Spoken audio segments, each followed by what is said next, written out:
We got 2 minutes. Well, okay, yeah. Okay, I'm going to the restroom.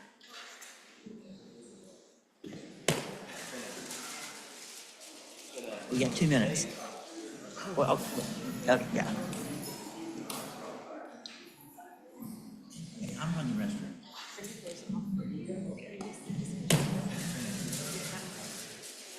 We got 2 minutes. Well, okay, yeah. I'm going to the restroom.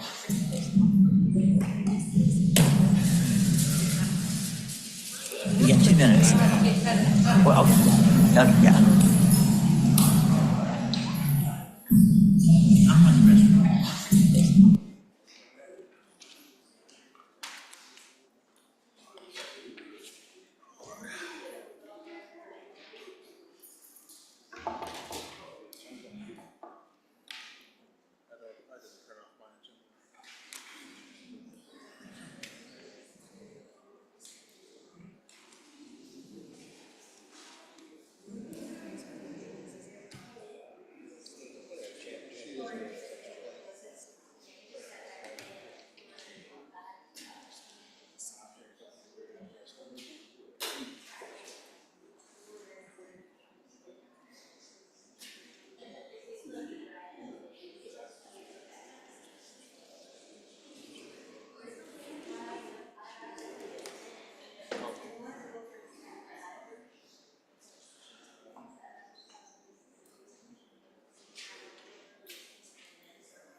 Similar matters to deal with tonight, but we do have one scheduled guest. Buddy Huggins, unfortunately, had a death in his family, and he could not be here tonight. Yes, Alderman Campbell. Do we need to do does Maria need to do her presentation? Oh, yes, sorry about that. Do you have that prepared? Yes. Okay, thank you, Alderman Campbell.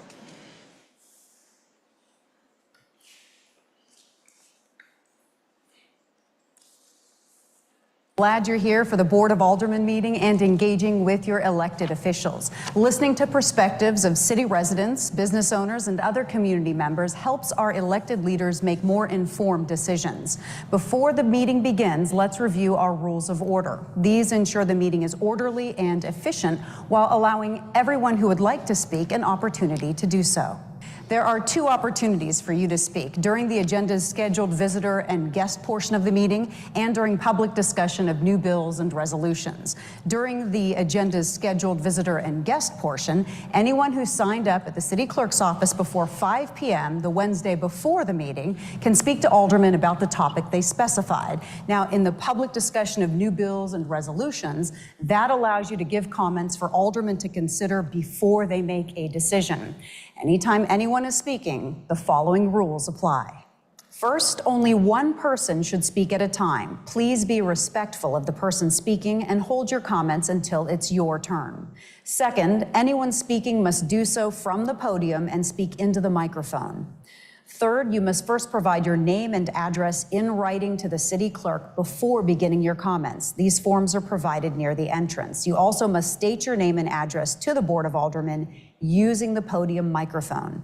Fourth, all comments should be addressed to the mayor and aldermen. Finally, all speakers have 5 minutes to make their comments. The mayor or alderman may have additional questions for speakers after their 5-minute time limit. Occasionally, the board will invite someone to make a presentation at the meeting. This is only to give information to the board about a specific topic. These presenters will have no time limit on giving their information. This meeting will be live streamed and recorded with video and audio unless there are technical difficulties. The use of cell phones or other devices is discouraged during the meeting. Please silence your phones right now. Again, thank you for being here and engaging with the City of Ozark. The meeting will begin shortly. Okay, thank you. As we do look at scheduled guests, as I mentioned, the first one, Buddy Huggins, unfortunately had death in the family and had withdrawal tonight. And we're sorry to hear that situation, though, for him. We next have Kathleen Moore, who wished to address the alderman. Evening. Good evening. Kathleen Moore, 1249 West Hall Street. On April 28th, my family, along with a crowd of others, sought shelter at the Ozark Community Center from a tornado warning, a shelter reported to hold 850 people. No one came to open the doors or responded to our calls for help. I've already communicated with some of you via email. My husband and I appreciated your timely response and quick action. You have offered and we have accepted your apologies. We take it on good faith that these were sincere sentiments and not whitewashed words. No one would want this potentially catastrophic failure in emergency planning to occur. Parks and programs, permits and projects are all very important, but most significant are a city's citizens. This isn't just about policies and procedures, it's about people. I want to speak briefly about some of the people this truly affected. Our family of 6 was the first to arrive. We have 4 living children, some with special needs. We have no interior rooms, and the shelter is only 500 yards away from us. In the last week, we have had to process big emotions, sleepless nights, and bad dreams. Another family of 6, 4 young children, their pregnant mother, and their concerned father, who immediately started calling the police and 911 for help. A school teacher and her middle grade son, a woman in her 80s with low mobility and nowhere to sit, a teenage girl and her proud parents from a nearby town. They were traveling home from a dance competition in Branson when the warning was issued. I apologized to them, saying, "I'm sorry you sought safety in our city and found our doors locked." An elderly couple, the husband had a stroke in October. Our group moved to put them along the back wall. The woman tried to avoid the leaves and water swirling toward her feet. They and another couple said this had happened to them before at this shelter. One said they had called 911 before. 2 young men with basketballs, a bit winded from running. It was impossible to get them out of the rain, so we sent them and others to the second set of doors. Then came a Spanish-speaking family of 6 or 7 members. Their young son acted as interpreter when my husband went to tell them that the tornado threat had passed. These are just some of the people. In all, there was somewhere near 40 or 50 people at the locked doors, including at least 12 children. Many others came, but seeing no room, they turned back to their cars. At first, we believed someone would come, but then came the answer from 911, the police don't have a key, maybe try OTC. No one was coming. As this terrifying reality set in, parents exchanged worried glances. My husband spoke up. We thought, there's no time. What if it's locked there? Can we make it home? My husband said, I'd like to lead us in prayer. And those strangers, we joined together in asking God to create a bubble of safety around us and others in the path of the storm. I cannot describe to you the pain of hearing your son tell you how much he loves you, fully convinced that we were all going to die. I have heard your feedback concerning the loophole in the system. No watch was issued, and all 4 officers were working an accident. And yet, if they know opening the shelter is their responsibility after hours, when sirens sounded, I must ask why one wasn't sent to open the shelter and then return. As for the 911 staff, the information they gave on this occasion was both wrong, the police had a key, and dangerous. Telling people to head to another shelter in a possible tornado could have been deadly. All it would have taken is one call to police to double check if they had a key, and that simple action would have given police the opportunity to respond. So often we see communities in the aftermath of tragedy working to prevent it from ever happening again. By God's mercy, this was not our city this past week. I praise God for his protection last weekend, but there can never be a next time. How do we achieve this? 1, I urge you to do everything possible to expedite the funding and installation of the remote entry system. 2, adjust the current plan and open the shelter if a watch is not issued for Christian County but is issued for the counties to the west or south of us. As evidenced last night, tornadoes are quick forming and do not recognize county lines. 3, ensure accurate education of the 911 dispatch staff. 4, ensure the chain of command to unlock the door is created based on proximity to the shelter and not level of authority. The closest person is the best person to unlock a door in an emergency. Moreover, it is better for 2 people to arrive than for none. 5, confirm regularly the list of names and numbers to ensure accurate information. Staff leave and phone numbers change. 6, maintain the current plan even after a remote system is installed. There must be procedures in place in case of technological, cellular, or human failure. 7, require a yearly reorientation and practice run at the beginning of every storm season. All staff should be clear on their responsibilities, as well as education for interim staff or new hires. 8, provide better information about the tornado shelter online. It must be easy to locate in a search engine. It should clearly note that the shelter is open when a watch is issued. It should list the availability of restrooms and water fountains. A photo would help prepare children ahead of time. There should be a first aid kit and a telephone number posted to call for more information or report a problem. In closing, I want to speak to those who might think that a remote system is an excessive or unnecessary expense. Maybe they have a basement, maybe they have interior rooms, maybe they don't live in a mobile home. To them, I want to say, it could be you. It could be your mother, your sister, your parents, or your nieces and nephews. It could be you driving down a highway in another town when an unexpected tornado warning is issued. When you or those you love search for a safe place, do you want those doors to be unlocked? Thank you for your time. Thank you. We appreciate you being here, and as we talked, yes, a person's life safety is most important, and we as a city, we take that very seriously, and we apologize what happened on Sunday night. And the staff has met beginning Monday morning to work out a new procedure, new plan. And I'm going to ask if our city administrator, Ben, would you explain what the steps have been taking place since Monday and Tuesday? I'd be happy to, Mayor. So as you noted, we met immediately recognizing that there was a failure on our part to ensure that that shelter was open. And for that, we certainly do apologize to the community. All of us took that very seriously, as evidenced by the fact that we immediately began to discuss how do we prevent this from ever happening again. So we've come up with a multi-pronged approach to that. The first was noted, staff had actually identified this as a potential issue some weeks ago. We'd already issued an RFP for a remote system that would be accessible both by our staff, but also by the 911 center, so that the door could be opened automatically. We actually subsequently amended it to ensure that a truly catastrophic situation like such as power loss, the door would actually open by itself. We wouldn't have to go down and physically get a key. In the meantime, we have installed a Knox box on site, which 911 does have the code to. Should we ever come up upon a situation again where we skip the watch and go straight to a warning, if people arrive and the door isn't already opened, 911 is authorized to give out the code so that the person merely at the door would be able to open the door and let everybody in. Additionally, we've given extra keys to staff that live in the immediate area and have established, for lack of a better term, a priority tree of who's to respond first, second, third. We've actually removed law enforcement from the opening process, other than the 911 board having that code.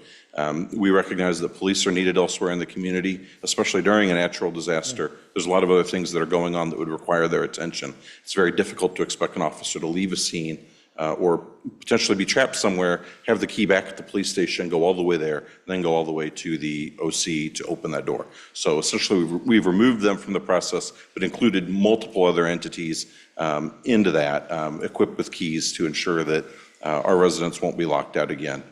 We kind of suspected, it's just unfortunately terrible luck that the remote system literally opened the bid last Thursday. Staff anticipates asking for an expedited appropriation at our next meeting to fund that. We've already reviewed the bids and are ready to recommend a contractor for that. So we're in the process of preparing that contract now. We've discussed with that vendor the need to expedite this on their end as well to ensure that parts are ordered in a timely manner and that they're prepared to mobilize immediately after we enter into that contract, which again, will be coming to you for first and second reading at our next meeting. Okay. Any question from the board? Yes, Alderman Campbell. Question to Mr. DeClure. You mentioned Knox boxes. I'm sure we have a Knox box at the front door of the OC.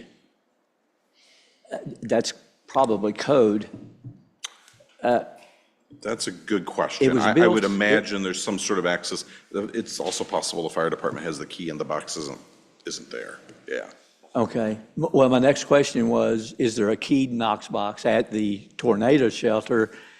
I mean, it's pretty common code for cities to have to require Knox boxes, even as far back as 08 or 09 when that was built. As far as the remote Knox box, I'm not up on that part, but all of them I've ever heard of were keyed. The fire department has a key, master key, to Knox boxes and everything like that. But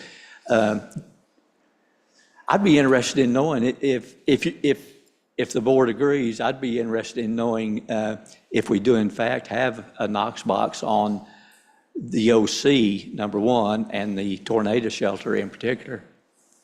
I'm not sure about the OC. I could tell you there was not one present at the tornado shelter. There is now. Okay. Okay. Anyone else from the board? Okay. Yes, sir, Alderman Galloway. Oh, I'm saying this just because I forgot it for an entire week. The fire chief had said that he had worked in Oklahoma, had a great deal of experience with procedures involving remote access. It has its own issues as well. And Mr. DeClue, I think you reviewed some of those problems. He had just asked to be included as part of the discussion. Okay, very good. The Yes, sir. only thing I would add to that is, I think they typically for access control, there probably can be two different types of setups. And for something like that, where you want to guarantee entry versus guarantee being able to exit, I do believe there's a fail-safe type of setup for that. So if it ever does lose power, that would be the instance in which it would unlock versus needing power to unlock. And so I would say that's probably the route they're going to go with that, since it's an emergency situation. Yeah. I won't go into the exact system, but yes, we actually modified our request to ensure that there was access in the event of a power outage that didn't require somebody to physically be present to let people in and out. Excellent. Alderman Campbell? Just a point of privilege. It's hard to hear some people speaking, for me, okay, especially when the air conditioning unit's running. So if we could maybe speak a little louder. Yes, sir. Are you talking about me? I'm sorry. Okay. Well, again, thank you all very much. And again, Ms. Moore, yes, thank you for coming tonight, sharing your concerns. And again, we are sorry. As you can tell, we are addressing it. Because again, the safety of our citizens is very important, top priority of the city of Ozark. Okay. We're now going to be moving on to which is our first reading of bills and resolutions. I do have a question. We'll have one first reading. Was anybody on Zoom tonight? Okay, thank you. That answered that question for me. So we'll begin with our first reading, and there will be a time at the appropriate time for public discussion. But right now, we have bill number 3556 on its first reading. Your Honor, I move that we place Bill number 3556 on its first reading by title and description only. Okay, is there a second? Okay. The motion is that we address bill number 3556 on its first reading by title only. The motion was made by Alderman Galloway, second by Alderman Snyder. All in favor of voting on the motion, discuss bill 3556, do so by show of hands. And that does carry. An ordinance authorizing the mayor to enter into a development agreement with JLK Plus 3 LLC. Okay. Staff comments.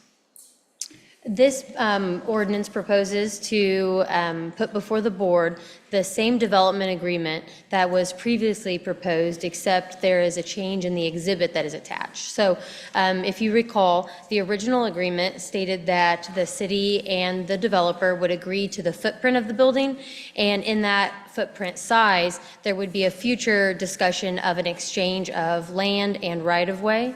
And then there was also an item where the developer would agree to cover the costs of the removal and reconstruction of the infrastructure as needed for that footprint change of the building size.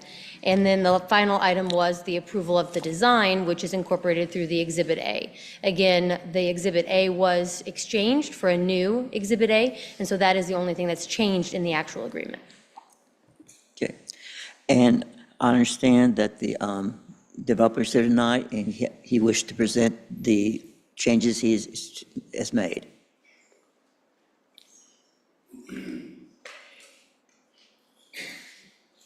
Good evening. Thank you for allowing me to be back tonight to kind of revisit this possible development. We have had some conversations to property owners throughout the square, concerned people of the downtown, and I feel like we have listened to those concerns.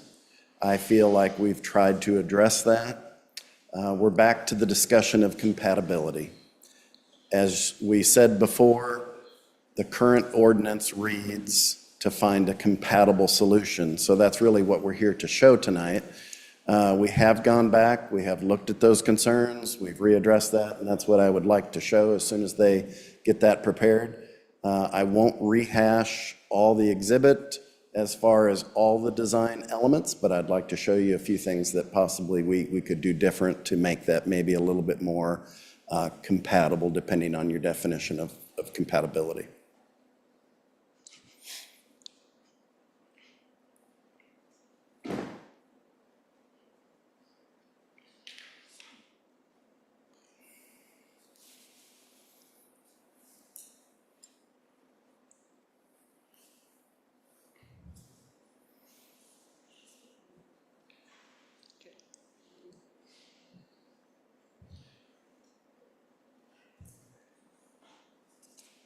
Maybe.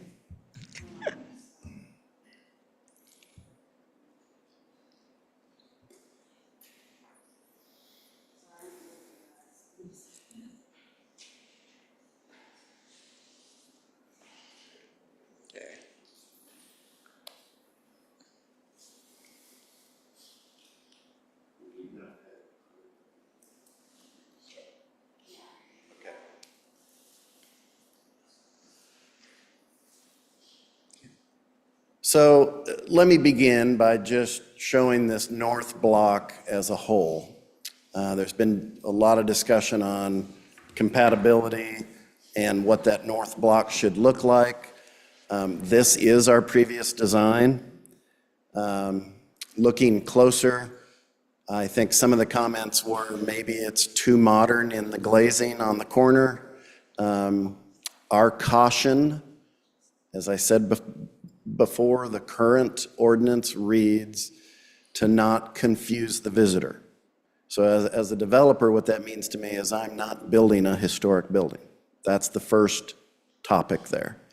So how could we soften that to not be a historic building, but maybe be a little bit more compatible? So we're back to that word. This is a solution that our team came up with. We still have the necessary glazing in the interior spaces that those serve. Those are conference rooms on that corner. So in lieu of pushing that out and having a little bit more modern glazing, we've pushed that back to be a little bit more traditional, softer. Does it be a little bit more compatible for the downtown fabric? So there's the two side by side. The one on my left is the previous, what it's titled and proposed, very similar footprints. They still are in human scale to the neighboring buildings. They still have the same architectural detailing of the surrounding buildings. Gentlemen and ladies, I don't know how to be more compatible, honestly. I don't know how to make it more compatible. It has to be a win for the users on the interior. It has to be a win for the use, and it has to be compatible for the environment. So this is a solution that we studied. I think overall, did we make some concessions and some sacrifice as a developer? Sure. Does it still work in our world, and does it still work? Yes. Is it a little softer? Does it look more like a historical building? Does it confuse visitors? It's up for debate, but I think it does fit, okay? As I mentioned, it still has, this is a close-up of the top. This is the new detail. You can see the larger windows and the smaller ones. Those are very proportional patterns of the neighboring buildings, similar detailing. I think, we've done everything we can think of to be compatible. We are still very proportional. You can see, looking at the aerial of that north block, the biggest building is 90-some feet long that goes into that alley, in today's alley. The one directly in the middle that stands there today is about 77 feet. We're proposing about a footprint of 87 feet. It's not as drastic as the one to the west, and it blends in and fits. Very proportional in width, length, and height. Here's a site plan I showed with you. This is the one that we had on early developments. It shows about a 14-foot alley access. Thanks to Cochran Engineering, since April 15th, our last meeting, I went ahead and moved them at risk forward to study this lot just a little bit more. One of the questions was, what exactly are we going to have left? I don't know if you can see that, but from the proposed building to my property line, according to this schematic survey by the engineers, we still have 9.5 feet. Counting the proposed building to the city hall wall, we have 14 feet. That's about what we thought. Plenty of alley space. We do have to do some more design, but they've done some preliminary, I believe, with Public Works, looking at how we could make the sewer easement improvement work within that 14 feet. I believe what I heard from Cochran is very promising. We think we can do that. There's going to be some excavation and moving of lines and correcting that easement, but it was exciting to hear that this is very, very, very possible. Here's a view looking from the courthouse center to more of that southeast corner. Looking at that proportion, that is the new design. You can see that window both on the south and the east. That serves that conference room corner. Again, looking at the north block as a whole, that is very compatible. We've done all the design elements within the current ordinance. As I said before, we've checked the boxes. I don't know another box that we need to find and check. Here's a close-up of that southeast corner and how it addresses that corner. It's a view into the parking improvements. Looking north up that, we haven't created a 3D model for the entire block, but you can get an idea from that how that street fits very well. I would like to address, there was a comment, and I don't remember the exact comment, but the worry was you would stand here on First Street looking south into the square, and I believe the comment was this view would be totally gone by this new larger building and larger footprint. If we move the lot line 3 foot to the east, we remove the power lines, we're actually improving the view. We've taken the liberty, this was a photo from many, many years back when we had the luxury of that building still there. We don't today. It's a vacant lot. So how do we keep within the taste of this view? This is from our 3D model. This is moving the 3 feet. I don't know about you and common sense, but there is literally no change to the human eye. There might be a little less view to that right side of the courthouse, but it is framed very well. Standing in the center of the street, you experience it from the sidewalk. I think it was exaggerated. This view is not gone. It is very well framed. So I'm back tonight to ask for 3 things. We've done what we can to soften this. We've done what we can to be compatible. I'm asking for some common sense tonight. I'm asking that we convert First Street into a one-way to provide better pedestrian traffic. As we mentioned before, City Hall actually interrupts that pedestrian traffic. By moving 3 feet, we improve that pedestrian corridor. As I've showed you in the view, it does a pretty nice job of framing that. We've looked at the change when we calculate the square feet, which we will still do with Cochrane. As a developer, I'm taking less land in a trade. Do you want me to say that again? In the land swap from the north to the east, to make that lot, to make the easement work, to make the sidewalk work, I am giving up more land than I'm taking back in trade. So if we're looking for a fair deal, it's more fair to the city than to me as a developer. I'm doing it because we have passion for this downtown. We want it to work. We want to be compatible. We want to see these improvements. Change is not bad, gentlemen, ladies. Change is not bad. If we go about it with the right mentality and the right research, and we work together as a team, we can make this work. As I've said before, I'm here tonight to also ask that this design intent, as what was mentioned, we need this part of this exhibit so we can move forward. There's a lot of design work left to do. We're set to turn in drawings for the building permit the middle of the month to the end of the month. There's some work left to do. There's some work left to do with Cochrane Engineering on finishing the site plan. Looks very promising. So those are the 3 main asks of the developer agreement. There's some further language on dates and cost and those things that are there. But from a design perspective, these are the 3 main elements. What can I answer? Clarification, looking at the First Street north view, so the power lines on the east and west side both would be buried? You're referencing this Right, I photograph? see, right. We don't know. We do know the east power lines, as we move that lot line, are going to be too close to the building. So we have some choices. We have some choices to relocate those power lines. I think we have some ideas on how we maintain above. My preference is to work with the city and also look at the actual pole that is within the alley. I think we could do a better job of putting some of that underground. That takes design work. It takes setting a transformer. Cochrane Engineering has reached out to Liberty Utilities to start a conversation. As I said, we have more design work. We know their improvements need to be to the electric, whether we can put it all underground or we relocate some poles. But as we look at this picture, I know as a team we can do better than that. Yes, Alderman Snyder. Mr. Torgerson, how much additional time did you and your team put in to these revisions? Well, I haven't slept since we met last. Does that answer?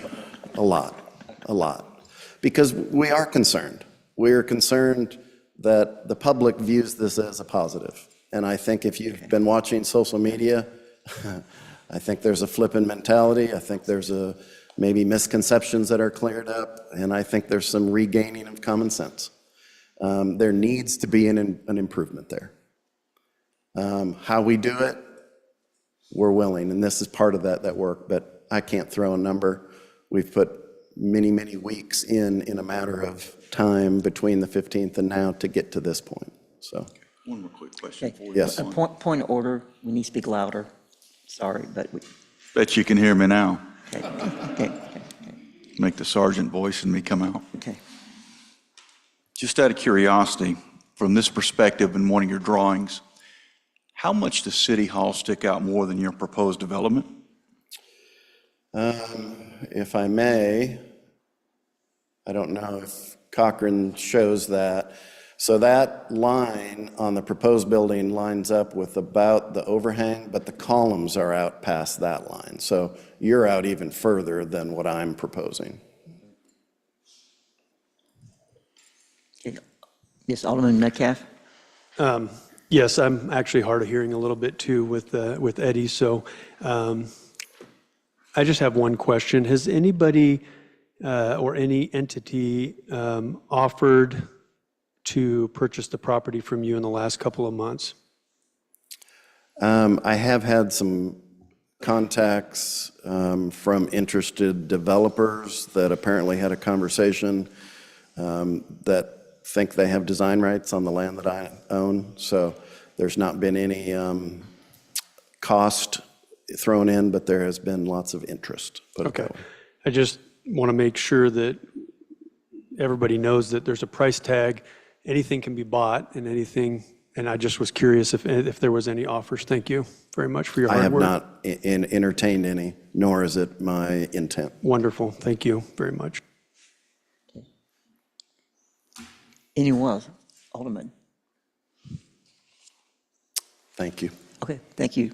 Okay. This is a first reading. At this time, we'll now open up to the public, and I'll be alternating between as people who are for the project or against the project. And do remember, there's a 5-minute time limit. So do we have anyone from the audience who wishes to speak? Okay.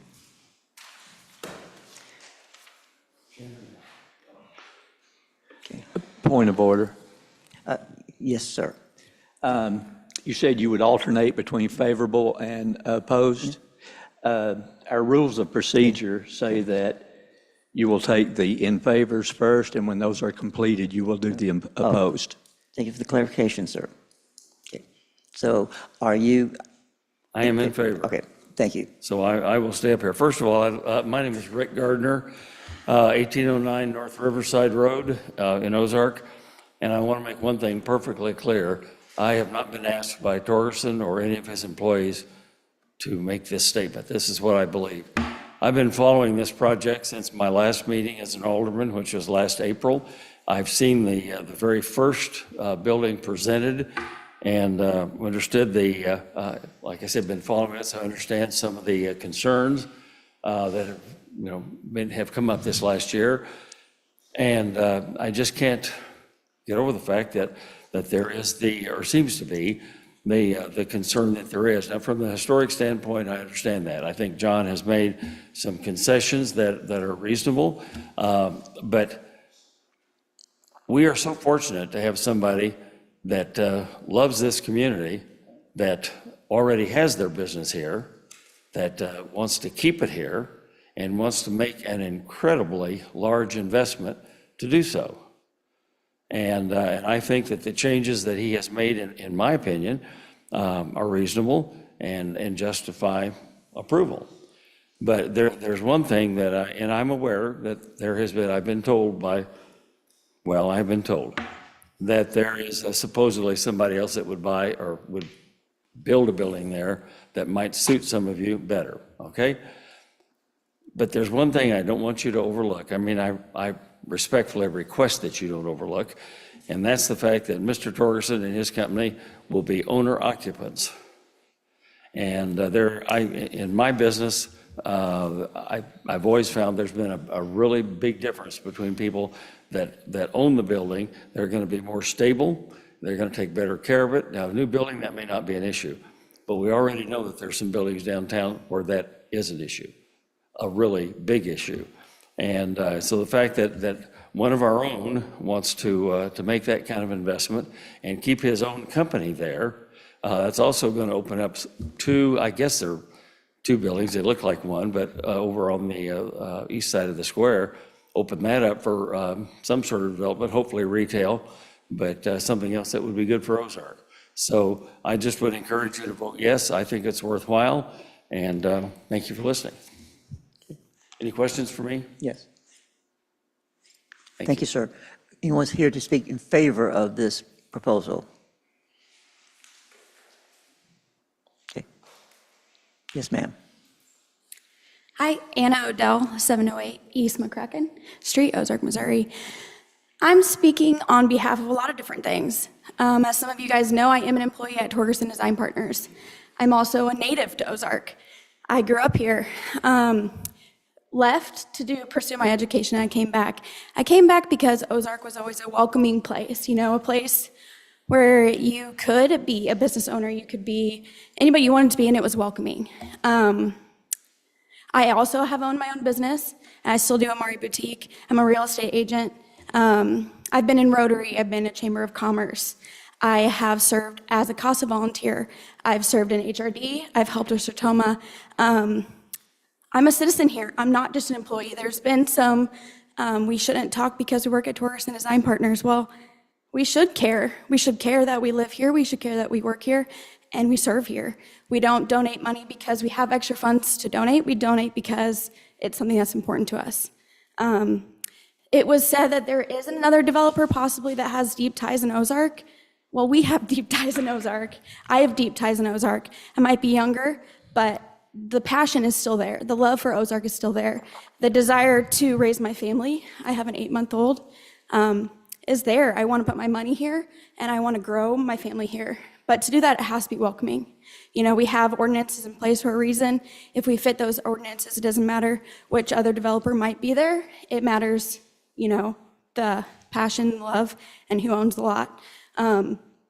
I went to school with JC, Alderman Snyder's son, who also lives and works and serves in Ozark, and it's an honor to grow up with these people. Some might be older and have been here, but the younger generation is here too, and the demographics that are serving and are spending money in here matters. The places that we are building matter.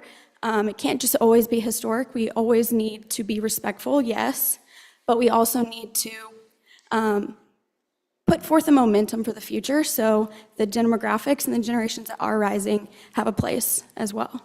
So, thank you. Any questions? Thank you. Okay. Anyone else in favor? Yes, ma'am.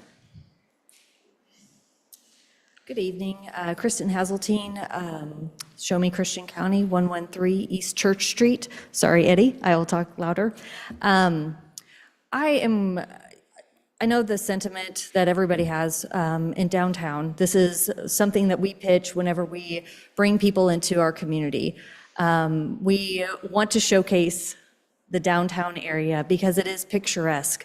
One time we were having a site visit and we were in downtown Ozark, and I kid you not, an old, probably a 65, I think it was actually a Mustang, which my dad has, came around the corner, and it suddenly stopped. The conversation, everybody stopped and they were like, did you plan this? Because look at this place and you have an old-timey car. It's the feeling of what's going on here. So I share that because there are sentiments of downtown, but I also want to talk about the economic impact. And whenever we look at the dollar portion of this, we are looking at the property tax that will be generated from this. We are looking at, although it's not a sales tax generation, you're looking at the daytime population. People are going to be downtown. These are higher than average income jobs that we've been looking for, that we want in our community as a whole. So not only are we retaining jobs, but we are expanding jobs. So there is the financial impact of what will be to come with this development. So I think that this is, like I said, this is a very emotional decision, but I think that taking the piece of the economic impact from this development is a key factor that you guys should be thinking about and asking questions about as you make this decision moving forward. Thank you. Okay. Anyone else to speak in favor? Yes, sir. Chris Russell, President and CEO of the Ozark Area Chamber of Commerce, and on my first visit, 1503 South 3rd Street, physical location, we have one again. Kristen nailed it, showed me Christian County, our EDO, and they do a fantastic job. And there's another thing that I want you to think about as well. There are so many different times that we have businesses and organizations, or who knows who, Google or research a town long before they actually make a decision to do a site visit.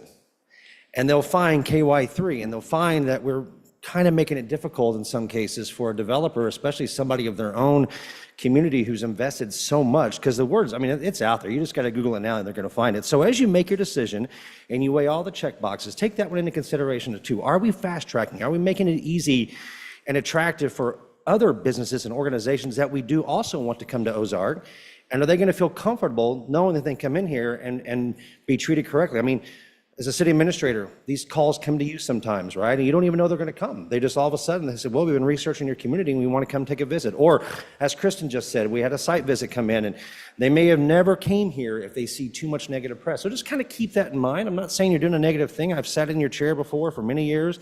I know it's a tough decision, but when I look at this project and I see the economic impact that it's going to have in downtown Ozark, and again, didn't grow up in this town, but it's my county, and I come over here just like everybody else, and I'm proud of the way that square looks, and you guys as a community did a fantastic job of remodeling it, and I think that what Mr. Torgerson's wanting to do, I think is a good fit. I know you have a lot on your mind, and I understand that and respect that, and there's more to this than just the look of the building, and I know there's that in play, but as you move forward, not only in this project, but future projects, how are we making Ozark more attractive for more developers and more people to come in and bring those type of businesses and organizations that we want in our community? So that's all. Thank you, guys. Okay. Anyone else here to speak in favor of this proposal? Okay. Hello, Susan Harrelson, 1575 East Mountain Road, Ozark, Missouri. I moved here in 1968, and I used to ride my horses around the square. So I love this. I love this area. Yeah, the jail used to be above, and then we'd have cat calls, and I'd have to say, okay, it's time to go, because Dad would be very mad. But I love this city, and I just, I've worked with John for a long time, and I know that he has the heart of the city in his own mind. And I know that, there's nothing else that you could put there. You can't put a historic building there, so why not put a beautiful building there for Ozark to be proud of?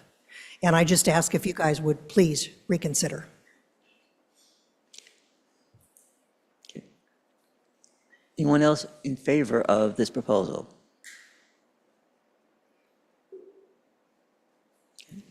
I'm not seeing any movement, so at this time, anyone here wish to speak against the proposal, this is your time now.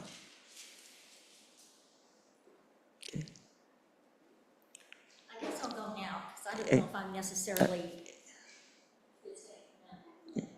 Okay. Evening. My name's Cricket Giles. For those of you who don't know me, I chair the Land Clearance for Redevelopment Authority. That being said, I am not speaking as that person. I've tried to ask the question several times, and maybe I can get an answer now. Why this and not what you originally proposed? Point of order, ma'am, you need to address your questions to us. Sorry. Yes.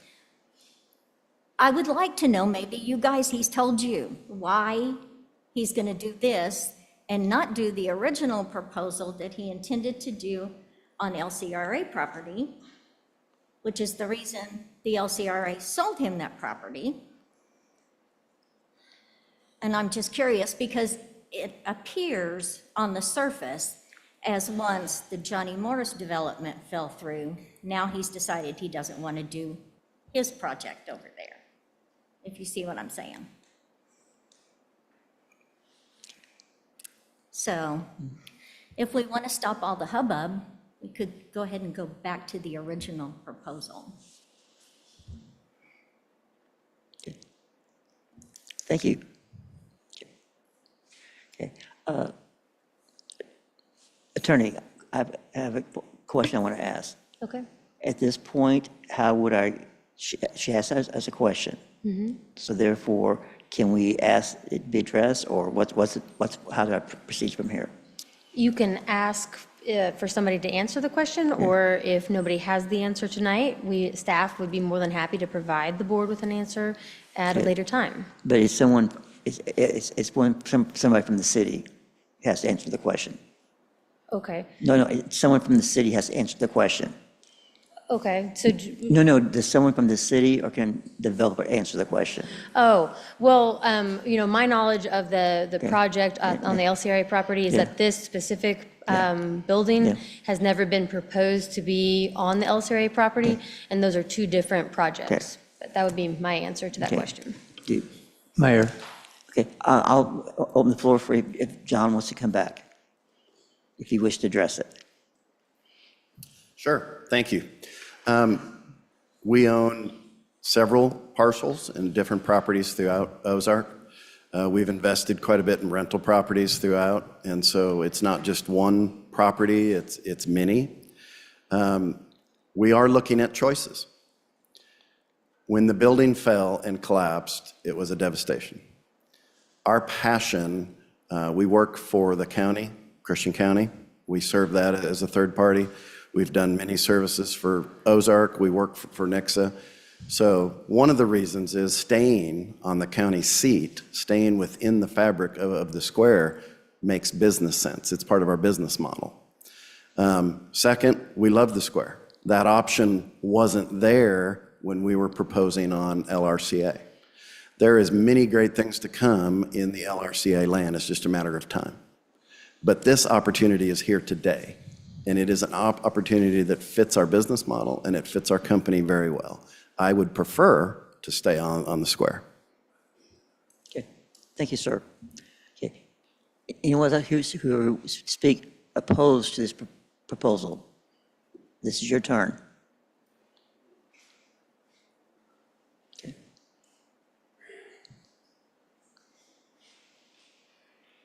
Okay. Okay. Evening. Okay. My name is John Dillon. I live at 123 East Church, across the street. So I'm not opposed to the design. Everybody's talking about the design. I'm not opposed to the design. It's the proposal that I'm concerned about. Nobody knows about the proposal. 95% of the people on Facebook are for the design. How many are for or against the proposal?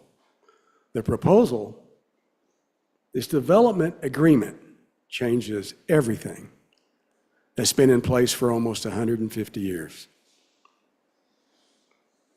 So I want to tell you a quick story. I only have 5 minutes.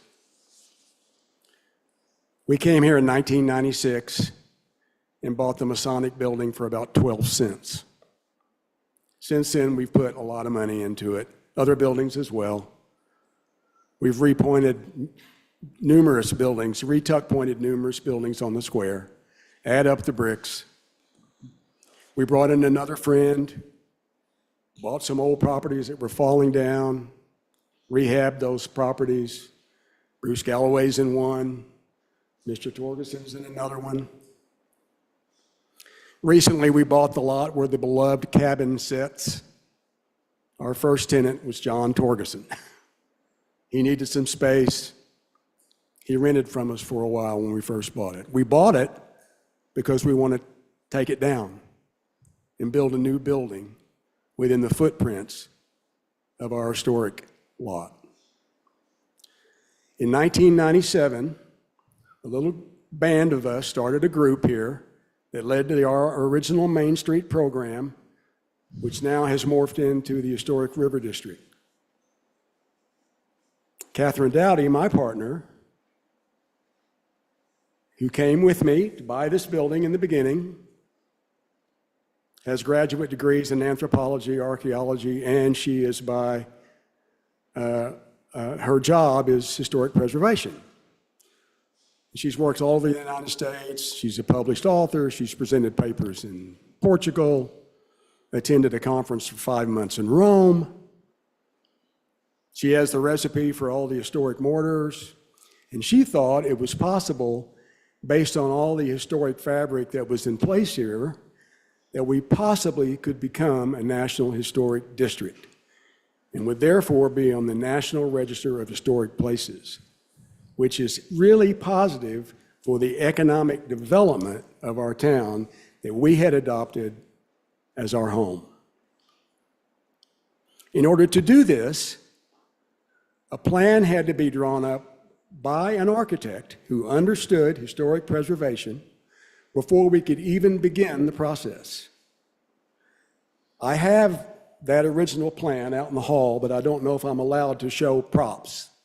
If I'm not, I can just tell you the story. The plan is in the hall if anybody wants to see it. It's pretty dirty because it's 27 years old. In order to get the plan designed, we had to come up with the money for the architect. So I play in a little band. I convinced my bandmates to play for free. I convinced the opening act, Brewer and Shipley, to play for free. I asked the lighting crew if they would do their efforts and their work for free. The sound company, security. The Booster Club gave us the arena, the rodeo grounds. We had free advertising. And we put together a show to raise money for the architect. It was all profit. July 14th, 1997, 27 years ago. We raised $30,000. We turned around and gave all that money to this little group that was forming called the original Ozark Main Street Program, whose whole purpose was to preserve and protect our historic square. The architect cost $17,000. The plan was drawn up, and the city adopted it. The city has to adopt the plan. Otherwise, we can't go forward. We're not eligible for the nomination. They adopted the plan, and the plan, part of this thing I have out in the hallway, sat in the lobby of these chambers, City Hall, for 3 or 4 years to give people hope. Okay. I hate to inform you, but can you do your closing statement? This isn't about the design. This is about what is being changed. This is about special privilege of one person over everyone else.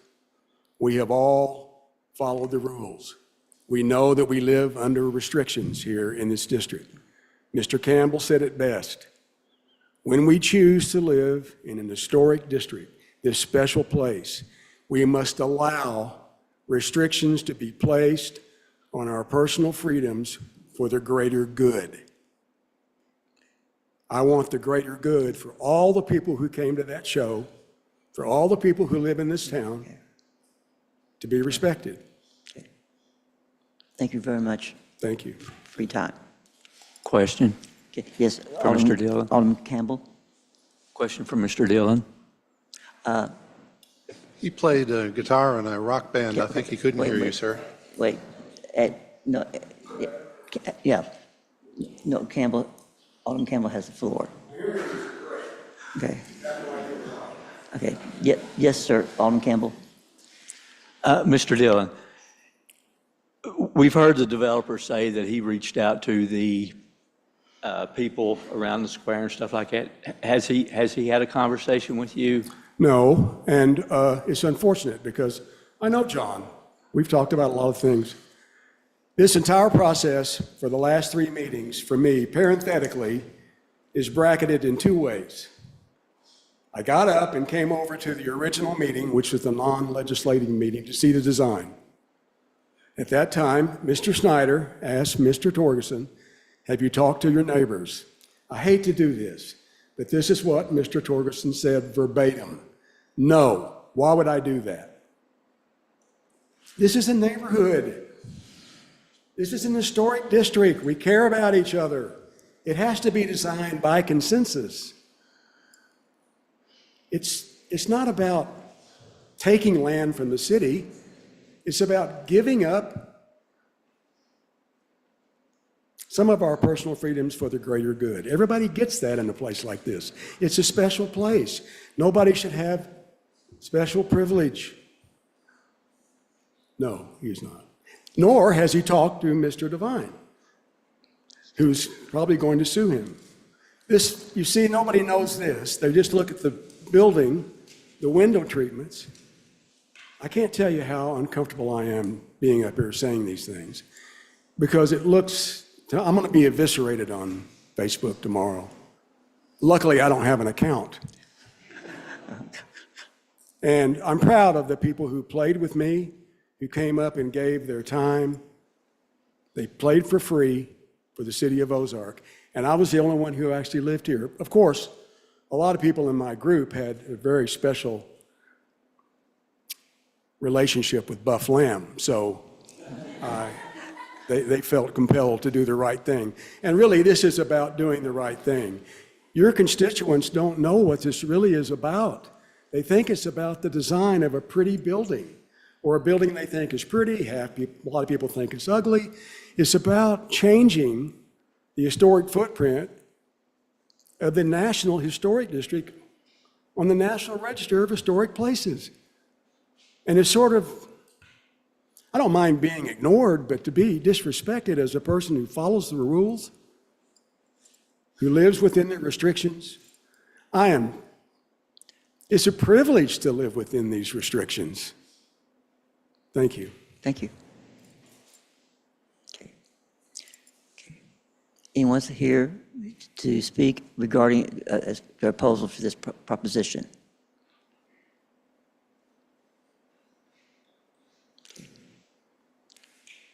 Evening.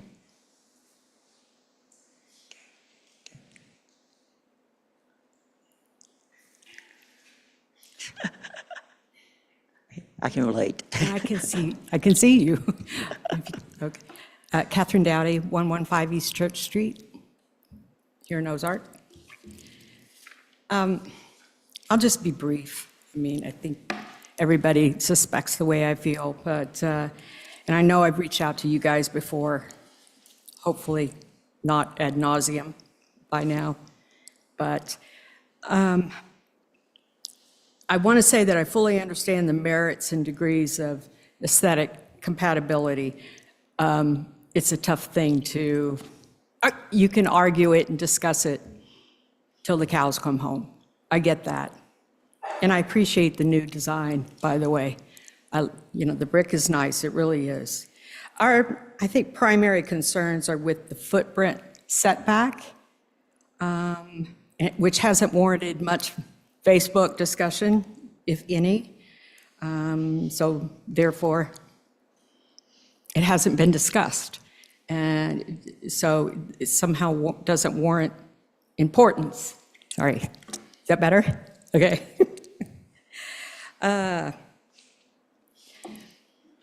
layout of the square, as I think I've explained before, was an intentional design.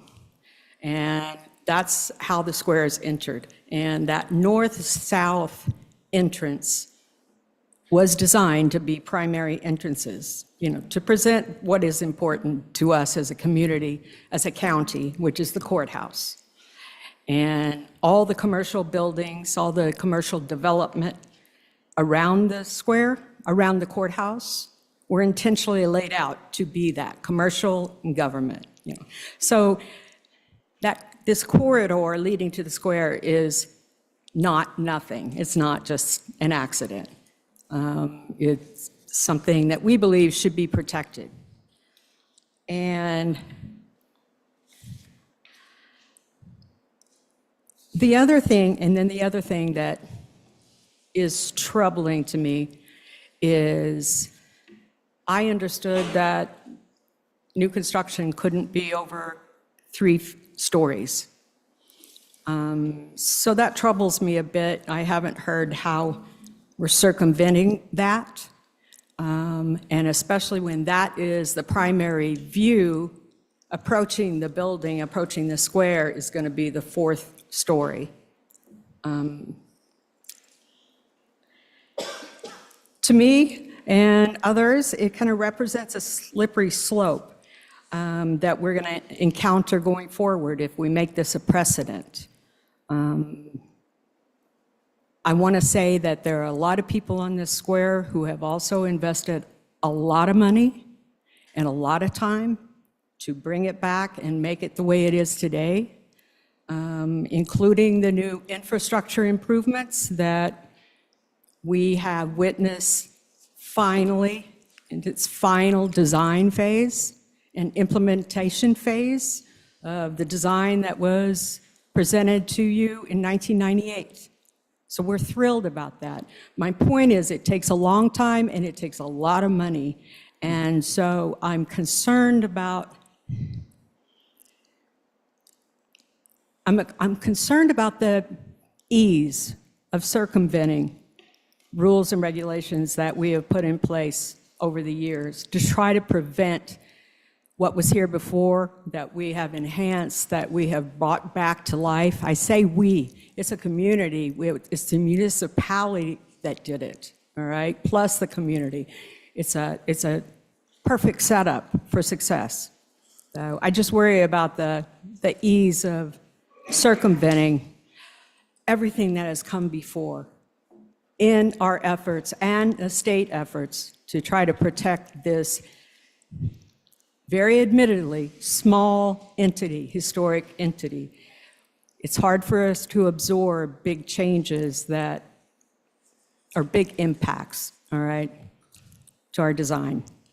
So I'll close it there, and thanks for reading all my stuff. If you did. Yeah, all right. Okay. Anyone else here to speak in opposition to the proposal? Evening. Good evening. My name is Christine Vanderford at 407 Nutmeg Court out of Sparta. I brought my business here a year ago. I was with a partner. I am now on my own. I stayed here.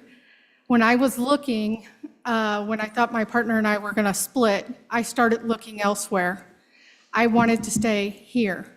I have lots of concerns with a lot of this construction. I know they're going to build something, but with this magnitude, one, the sign. I was always told for the past year, if we wanted a different kind of sign, I had to take it through the Historic Society or somebody, I don't know. The signs had to be a certain way.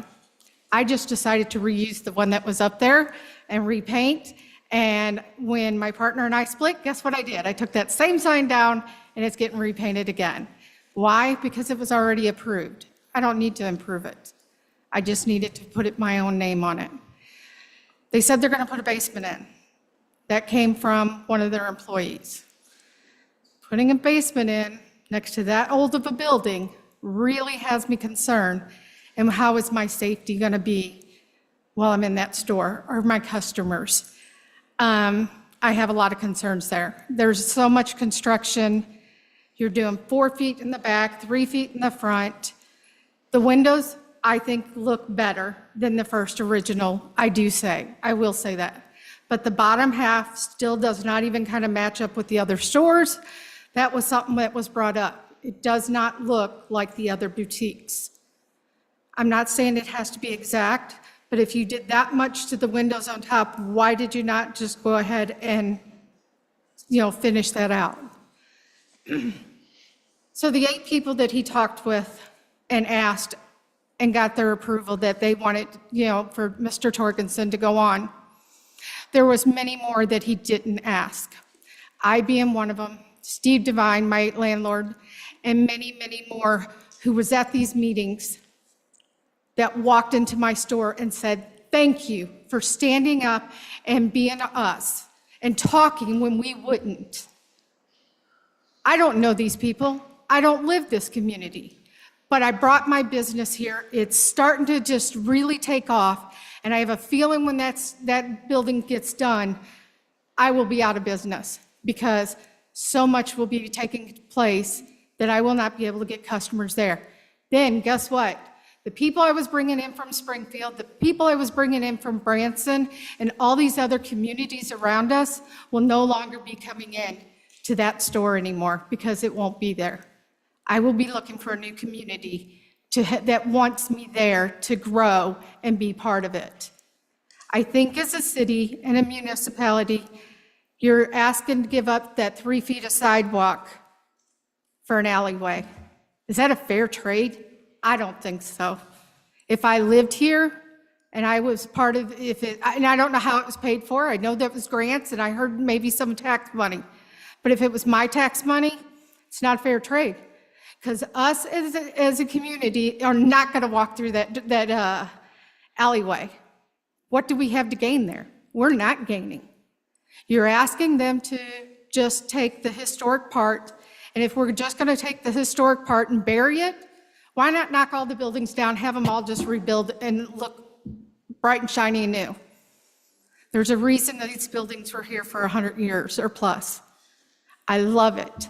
I love when the schools come in and they have 20 kids come in and they say, look at all the, the architecture and the ceilings. Yes, I invite those kids in. They don't stand outside at the windows and look up. I bring them into the store. I'm more than happy to educate them what that store used to be. Even though I don't own that building, I'm very into the history of things. And my family will tell you that I'm the crazy one because I like to go back in our history, and research stuff. Steve started telling me all about that building and what it used to be and who used to own it. And I had a guy that his name was something Sam Subs or something come in the other day. He had that sub store in there years and years ago. And I thought, oh, great, If he would have stuck around for more than 2 seconds, I would have loved to have asked him more questions. But I know it was a hookah bar. I know it was a pizza place. I know it was a department store at one time, and they had oak furniture upstairs, and they brought the furniture down through the old rickety, whatever you call it, elevator. Those are the things that we can't replace anymore. So let's not just cover it up. We need to preserve it. And that building is not preserving it. You're basically hiding the rest of it. And yes, I talked to a lot of people in the square. Thank you very much. Okay. Okay. Anyone else?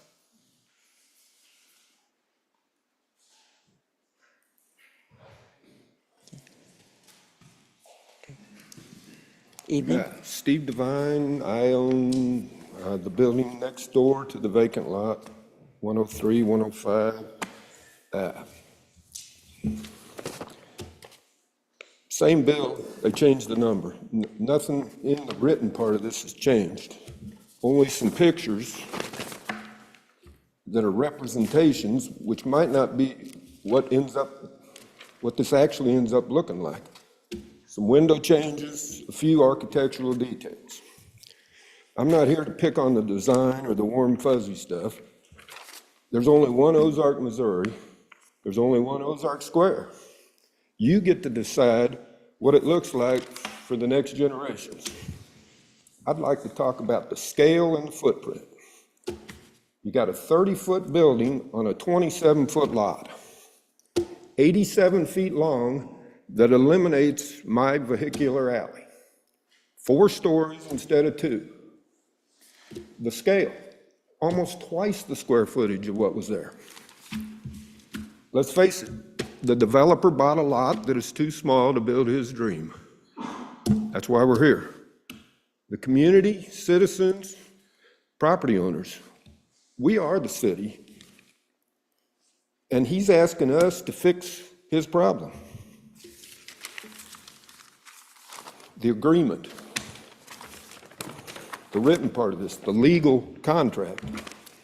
Paragraph 2, the city and developer's property exchange. The developer's goal is to have a buildable lot of 30 by 87 foot. The site plan. So the city gives up 3 feet of public land that they've had since the 1870s in exchange for the developer giving an unknown approximate amount of property that is to be mutually agreed upon between the city and the developer, which I've now just found out it's a 9-foot easement. He's not giving real property, it's an easement. Okay, so the agreement states it preserves access to an existing sewer main. No mention of Spire Gas or Liberty Electric. Here's the first problem. You can't build an 87-foot building and preserve the city's access to an existing sewer main. The 87 feet covers it. The city is responsible for the engineer, design, and construction of this part of the project. No mention of moving an existing sewer main. It's not in here. No mention that you'll have to enter my property with no easement rights to move that sewer main.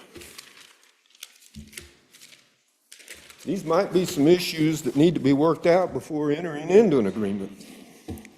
No mention of the curb that is an encroachment on my property and is there to make City Hall sidewalks code compliant.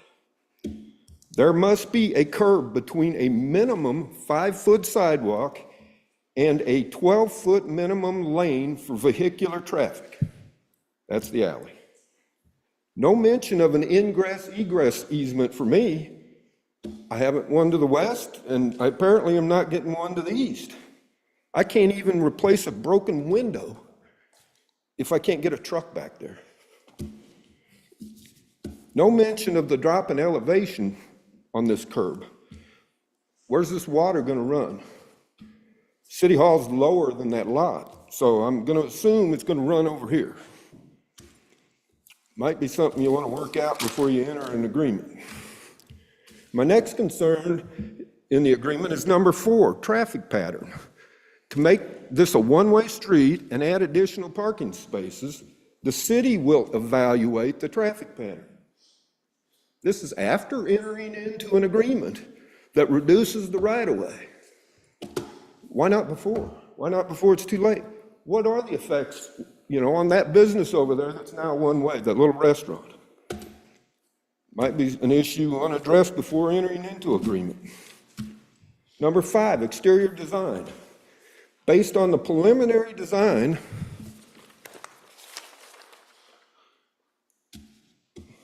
they haven't even picked the color of the bricks, so we don't even know what the finished building's going to look like. And for the record, is the city and the developer entering into an agreement that in these pictures shows an encroachment of their roof line over my property? I've offered a full easement across 103, 105 in return for an easement across 101.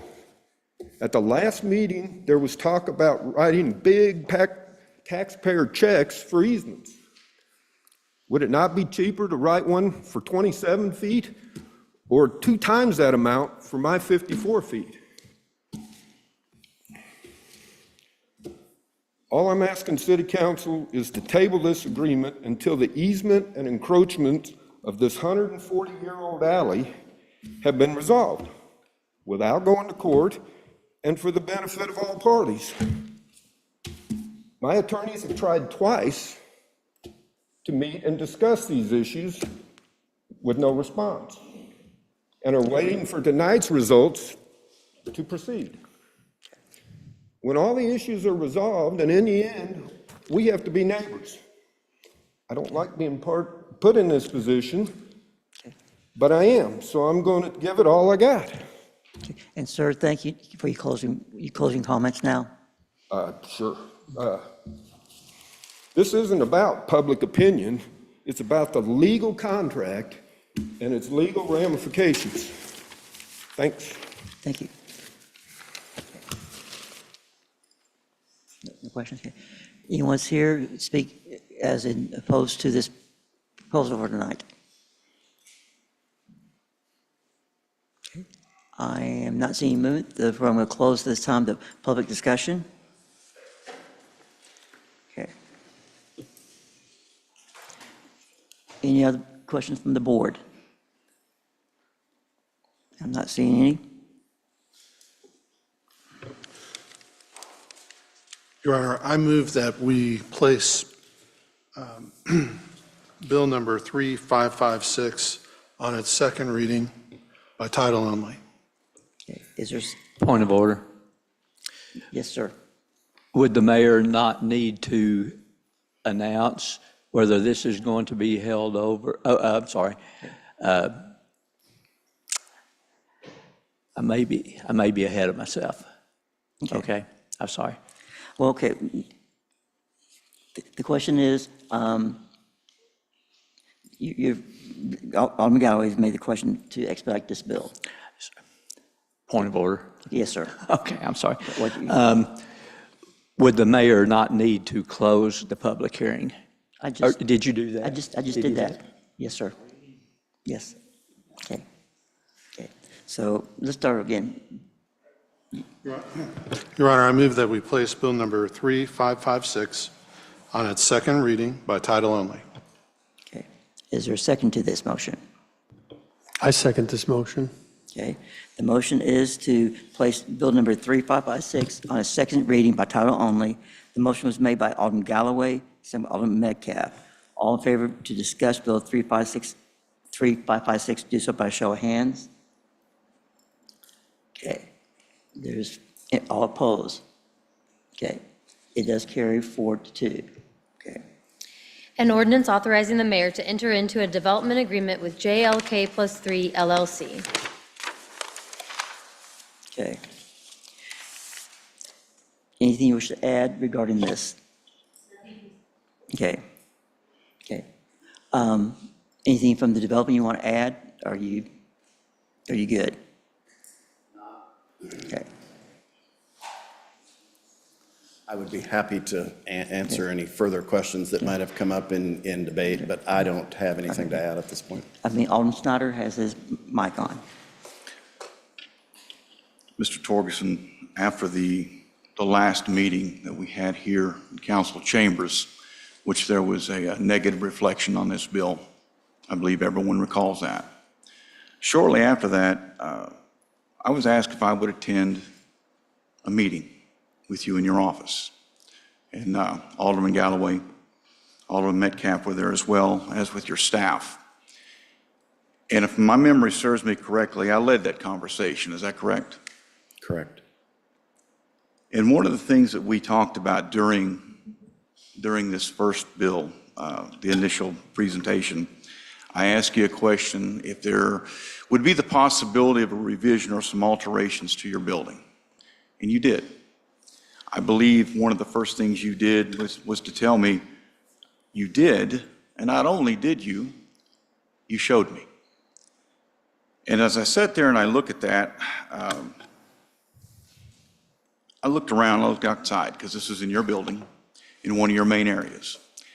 And I looked at the way that the design was, and it flowed. It flowed with everything else that was currently on the square. And I appreciate that. To me, that says a lot for what you want to do here. You know that I had a negative reflection on this to begin with. And I believe my exact words were it didn't fit. It didn't fit in that particular footprint. You made the changes, and it seems to fit. Now, I still have the reservation about the overhang, the additional 3 foot.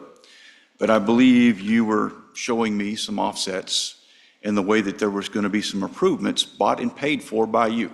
Correct. Okay, and that is going to be the addition of an ADA compliant sidewalk, access to non-accessible areas right now to utility services.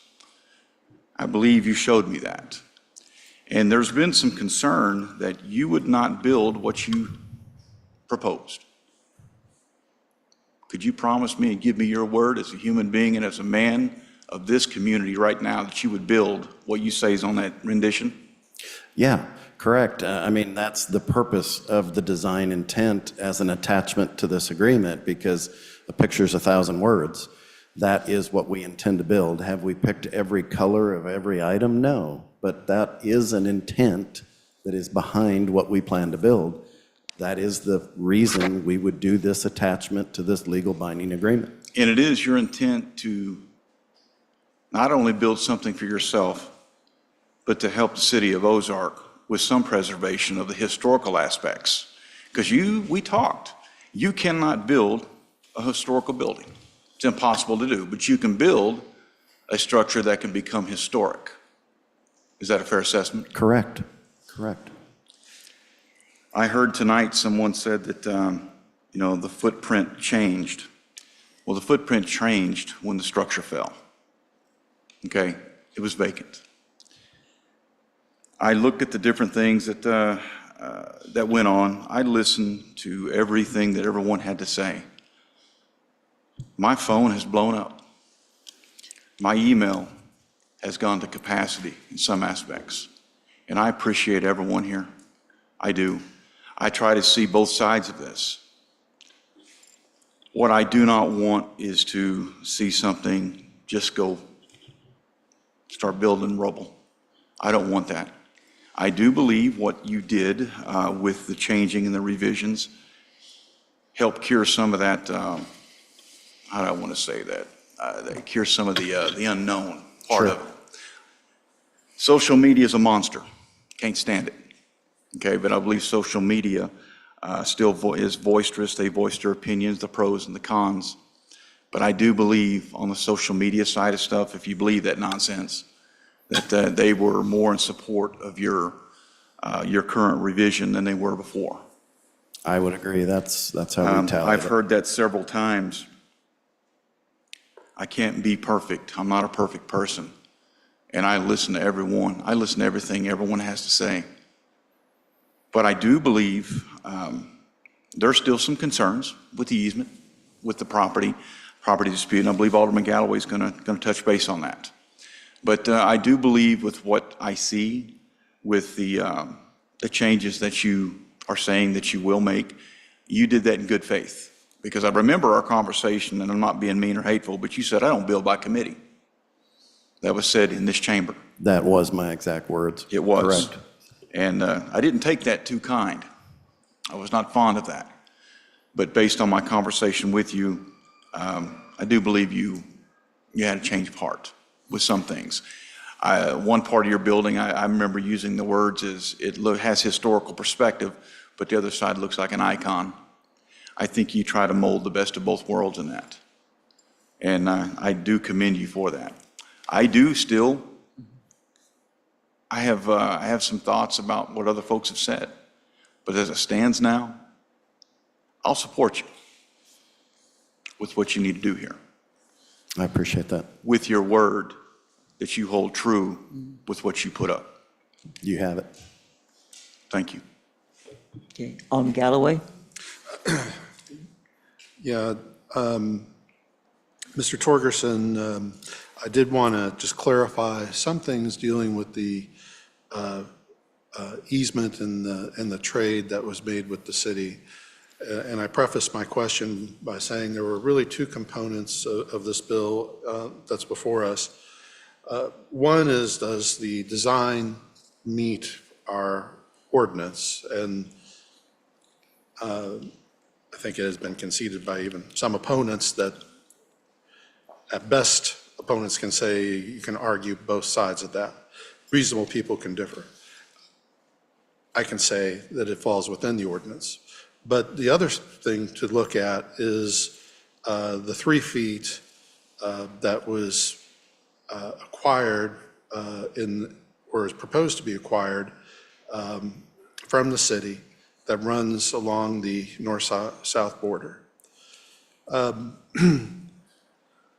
The first question is, we have heard the statement that there would not be space sufficient for vehicle access. Is that true? If you're asking my opinion, there is not adequate access today. When I look at safety, what we're saying is one end of this alley, and let's define this as an alley, one end of this is not a throughway. You cannot drive into that alley and drive out. So today, there's cars parked on my land that are stationary. In order for them to leave tonight, they have to back out across a public sidewalk in the dark. I don't know about you, but that is not a real public safety idea. So in my opinion, no, there's not enough room today. There's not enough, it's not meant to be a vehicular way. It's an alley. We're proposing with this development that there's 14 feet between the proposed wall of new construction and City Hall. Is that wide enough for a car? I don't know if that's my determination. But when I look at public safety, I would say absolutely not in that proposal or in the new proposal. Now, could somebody get a maintenance truck in to get permission to service sewer or fix a wall or fix a window? Sure. But is it meant to be an everyday parking lot or a vehicular way? No, I think it's an alley. Yeah, the issue is that presently your lot line goes up to our City Hall, essentially.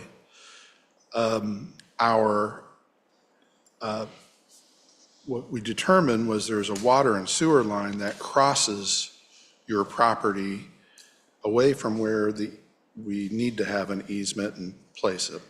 I didn't say that right. It's about across 1/3 of your lot, is that right? Currently, if we were to build the proposed building, I'm not sure if this is your question, but currently, if we were to build that proposed building, there would be a small slice of the northeast corner that would sit on top of the current sewer line.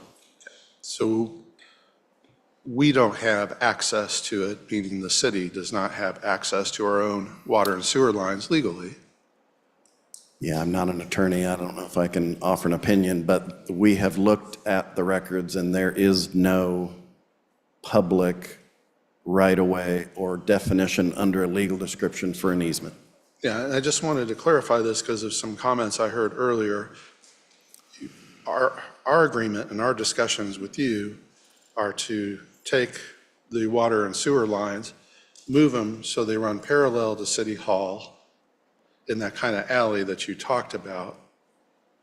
That's one part of it, is that right? Correct, and that was in the site plan that I showed, where Cochran has done some preliminary engineering to see where a manhole could be located and how that line could be moved and placed correctly within ownership of a as a city way or an easement.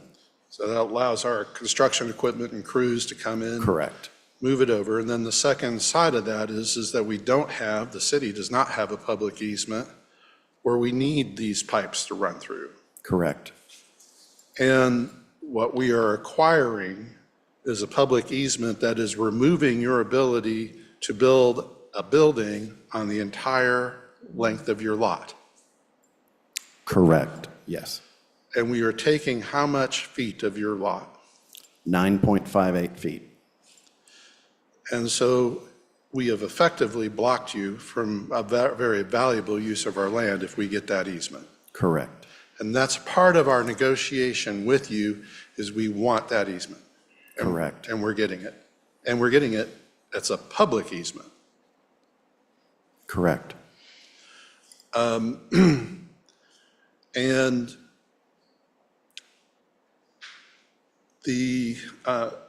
even the striping that I've seen diagrammed in discussions between the city and your company, even on the street, there's striping to where you have access to that easement from the road.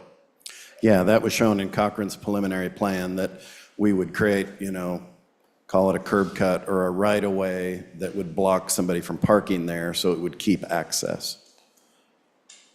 And I think you were saying in your presentation that in terms of what, quote unquote, the city is giving away, 3 feet linear versus along the north-south side versus the 9.5 feet on the east-west side, or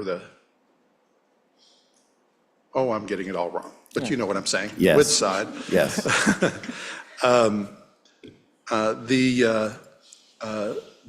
In terms of square feet, the city, if we were going to measure it that way, comes out slightly ahead. Correct. Now, again, we're just looking at this trade. We're not actually paying you any money. We're just, part of the trade is just trading that off. Is that right? Correct. We could add that to the agreement, but as it stands today, no. Right. We're trying to make it a fair trade. Sorry, I'm trying to put some humor in this. I want it fairer for the taxpayers, though. Yes. Fair to you, fair to us. And then the other thing, though, that you're doing is, we heard discussion about that view. Now I have it right, the north-south view. It's already obstructed presently with our pillars from the city hall. Correct, and power lines and trees, and, I don't think the naked eye, when you stand in that street, is going to realize a 3-foot difference. But I guess what I'm saying is half the block already with this building has stuck into the footprint. Correct. So what you'll be doing is evening up with that sight line. And then you're giving us a sidewalk that will run on this side of the building over here, that people will actually be able to walk finally straight to the square. Correct. And have that unobstructed view that whole walk. The whole goal is simplify pedestrian circulation and encourage it. And again, cleaning that side of the lot up makes a very nice connective part to the center core. Well, you're aware that the city has invested hundreds of thousands of dollars to make this area walkable and bike-friendly in anticipation of ultimately linking up with the greenways. Correct. And so so in addition, in this trade, you're allowing us to meet that written goal for this town. And we're paying how much, the taxpayer, for that sidewalk? Nothing. We're making that part of the project. From the beginning of this block all the way to the end of your building. Correct. When the building fell down, there was damage that was done to the sidewalk in front of the building. Were you aware of that? Yeah, a little bit. And a little bit, but a little bit means repairs, jackhammering things out, putting concrete in, making sure everything matches. That can be quite a chore. You've agreed to do that. Yeah. Okay. And that's also part of this deal. And that's part of the current developer agreement.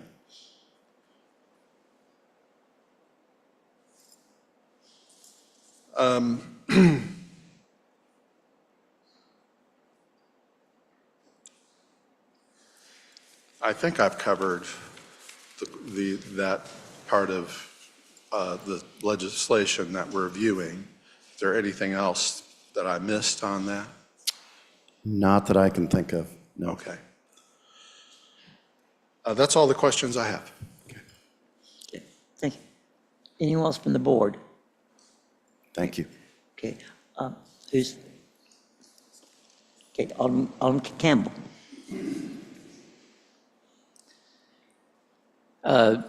Would you ask Mr. Torgerson to come back up, please? Yes, sir.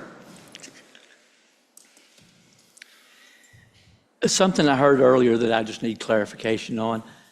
I thought I heard you say, or someone say, I'm not sure it was you, that the new Exhibit A contained everything that the old Exhibit A had, except for the design look of the front of the building, the curtain wall versus the brick. Is that accurate?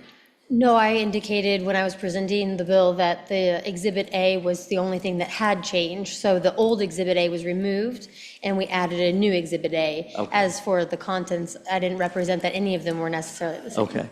So, okay, yeah, that's what I'd heard. So with that being said, in the original Exhibit A, one thing that has changed with the new exhibit is that on the old exhibit, you showed the proposed fourth floor, and it contained more than 50%. I mean, the north half, little more than the north half, actually did have a fourth floor. And the new one on the design drawings still appears to have the fourth floor. We just don't have the floor plans in the new exhibit, correct? Correct, yeah. Okay. We're really talking about the design intent of the exterior, and we still have a fourth floor, and we still have a roof patio. That has not changed. Okay, that answers that. We do still have fourth floor. Okay, that answers that question. I think that's all I need. That's all I had there. Thanks, sir. Okay. Alderman Hutcherson? I did have, I'm sorry, Mr. Torgerson, real quickly, just a couple of questions about the design. I think I heard you say to Mr. Snyder that this is an accurate depiction of what the design will be. Correct. I As much guess as a rendering can do. Pardon me? As much as a rendering can do. Okay. I guess then I did have a couple of questions about it as I was reviewing our ordinances again. It says that no signs will be above the first floor. And this obviously has a sign above the first floor. And let's see, I think that was the primary question I had, is that sign that's obviously the full length of the full height of the building. And so that isn't an accurate depiction then of what you plan to do. We understand that there's a sign ordinance, and that when we submit for building permit, we will submit for a separate sign following the current ordinance. Okay, so then it will change to follow the current Yeah. current ordinance. Okay. Signs right now are the least of my concern. Well, the reason it's my concern is we're being asked to sign a legal document, and it says that the city approves the exterior design shown in the preliminary design book attached here to and incorporated herein by reference as Exhibit A. And then additional building packages, design development, and final permit documents will be based on this preliminary design. So that was why I just wanted to clarify. And that's really the So- purpose of tonight, is to get together and refine that agreement. So if there's some language that needs to be added to that, but we understand that as a process, that the sign submittal is a separate submittal. That's always been the case, and it's probably always going to be. So there's a possibility that this agreement, this legal agreement, will be amended. That's based on this discussion and this direction of the board tonight. Thank you. Alderman Galloway? Mr. Torgerson, whether or not that was a correct reading of our sign ordinance, which I think has been modified, and I was part of that process. It is your understanding, design is one thing of your building, but the sign ordinance is another. Correct. I need that very clear. And we're following both. We're following the C2 guidelines and the historic overlay. So there's two separate components to look at. We understand that process very thoroughly. All right, thank you. Yes, Alderman Campbell? A couple of things. I don't think I need Mr. Torgerson back up here this time, but first thing is that was just brought up. I'd like to request that the minutes reflect that the sign ordinance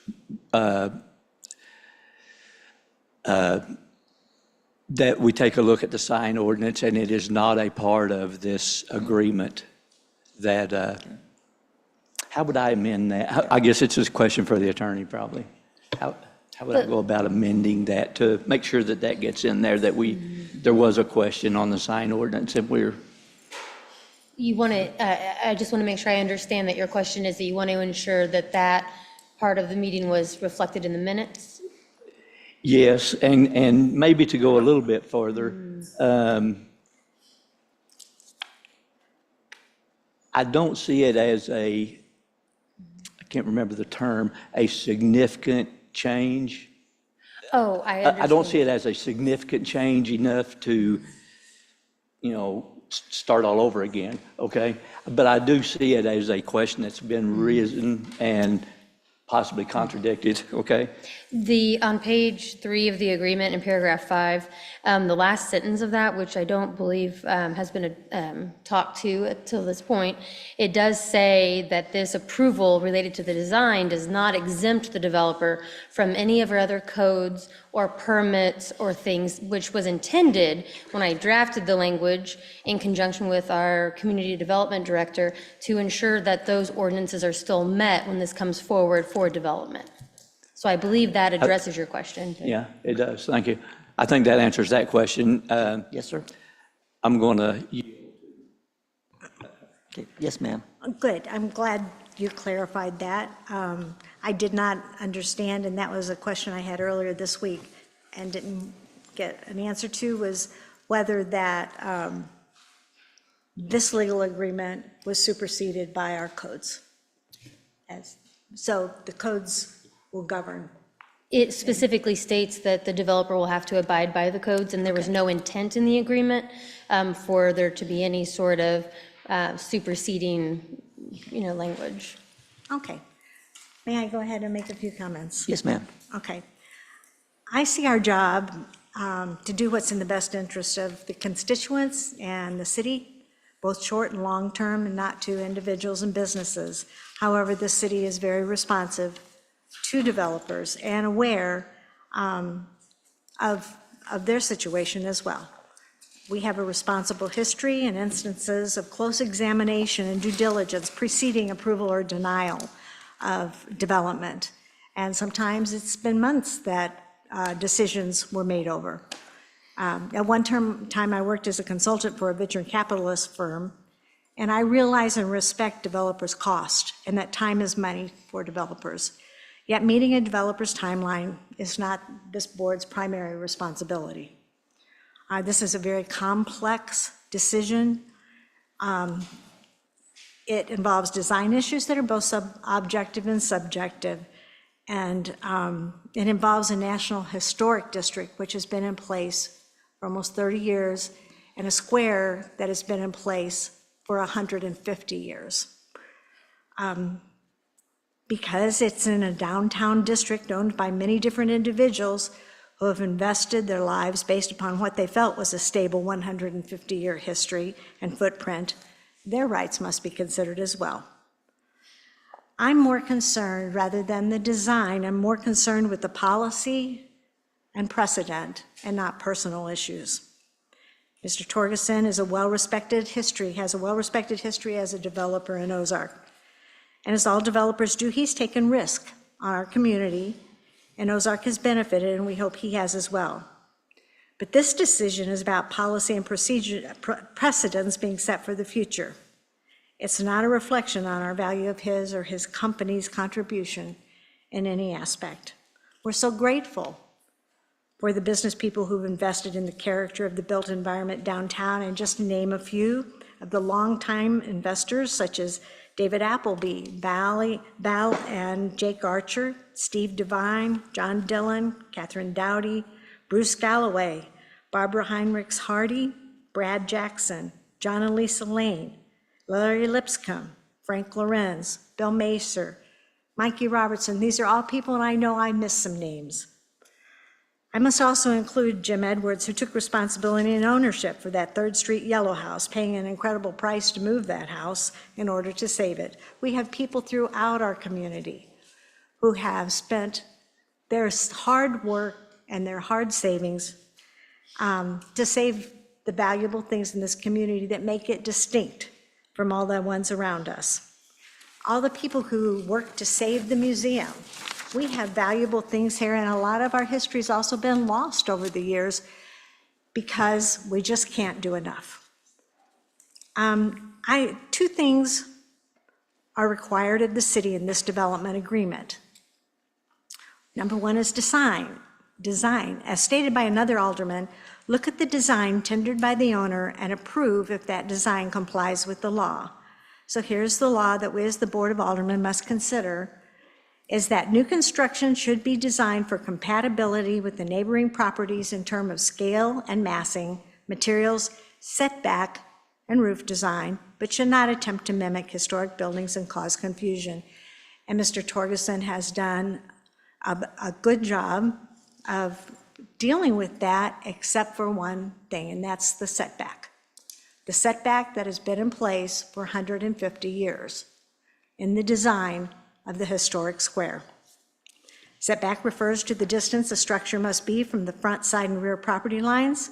Setbacks allow for access to underground utilities and distance between the properties. Setback applies to new buildings, as well as additions and remodels that change the footprint of the building.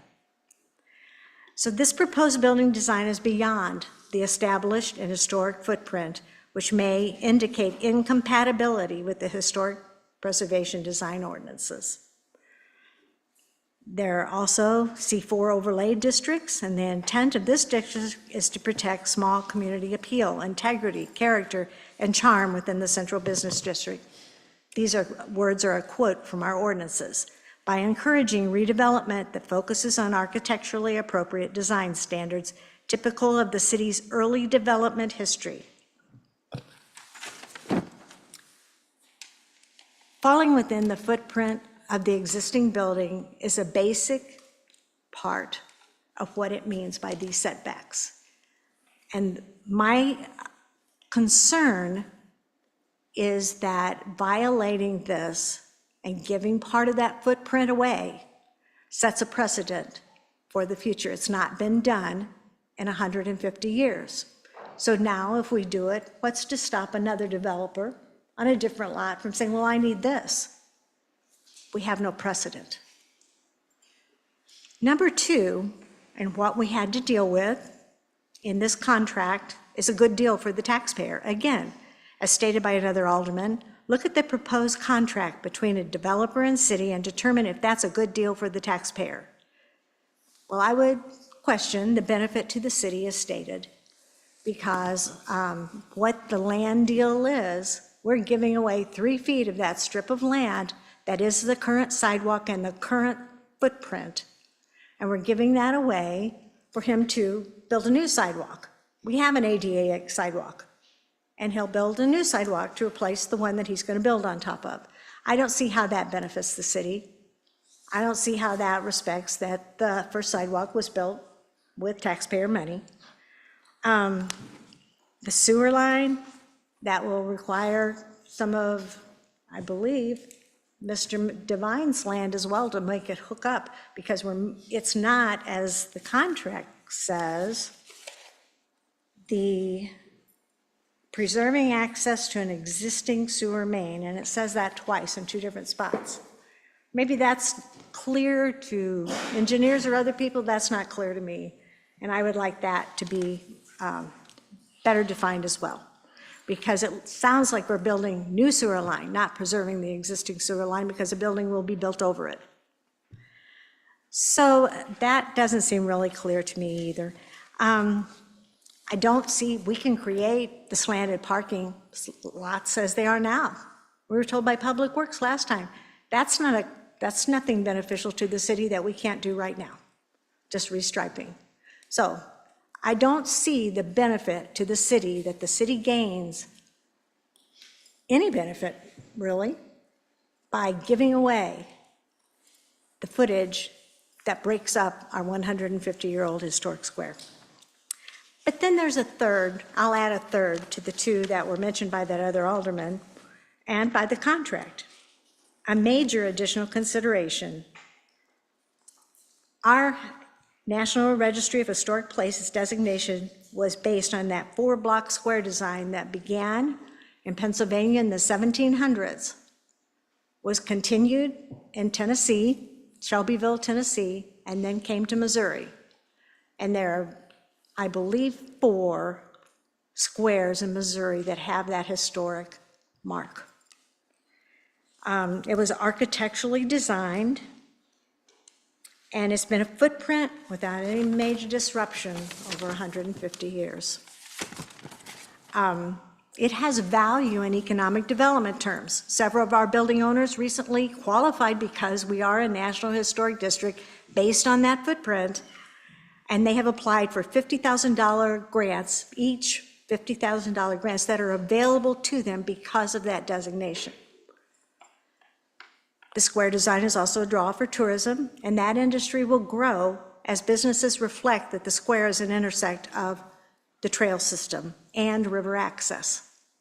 The future is really sparkling and remarkable for our square area, but we need to keep that footprint.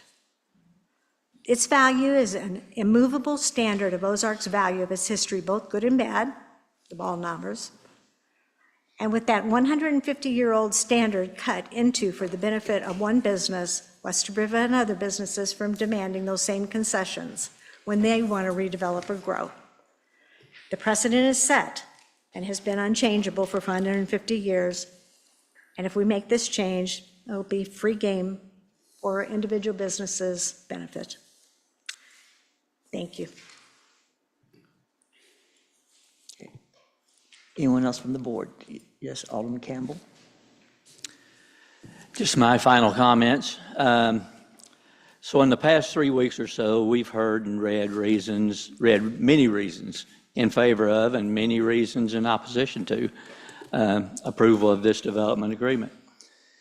Regardless of the outcome, there are going to be some unhappy people, and most likely we'll be able to read the thoughts of some of those people on social media after tonight. My vote tonight will be based on, but not limited to, I'm going to say 4 or 5 major considerations. Do I feel the developer is taking pride in the design of his building? Yes, I do. Is it more likely than not that this building will be around long after I'm gone, and does that matter to me? Yes, it does matter. I have grown to like, with this last revision, I've actually grown to, I won't say love, but like the design and the look of this building. I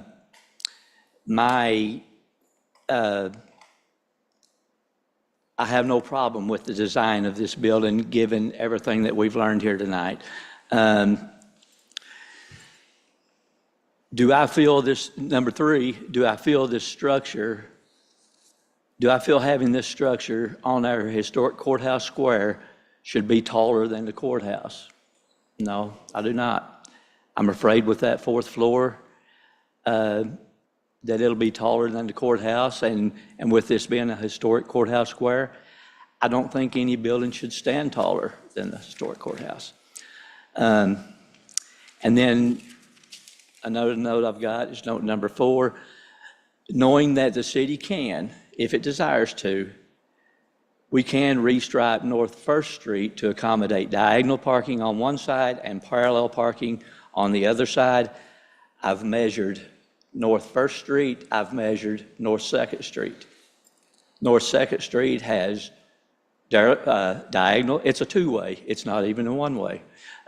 North 2nd Street has diagonal parking on the west side. It has parallel parking on the east side. There's no meat to the argument that that more parking can be added when we give up 3 feet of this of the city property. So knowing all that, I feel that the city of Ozark should not be giving up, whether it be in trade or sale, any public property to the developer for this building. There's a potential lawsuit coming about. I think we heard it mentioned earlier. I don't think it's a surprise to anybody that the neighbor of this property has retained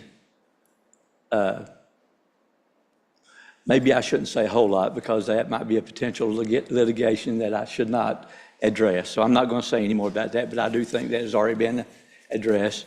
I don't think it's a good idea to approve this development at this time. I love the building. I don't think the city needs to give up 3 feet of property.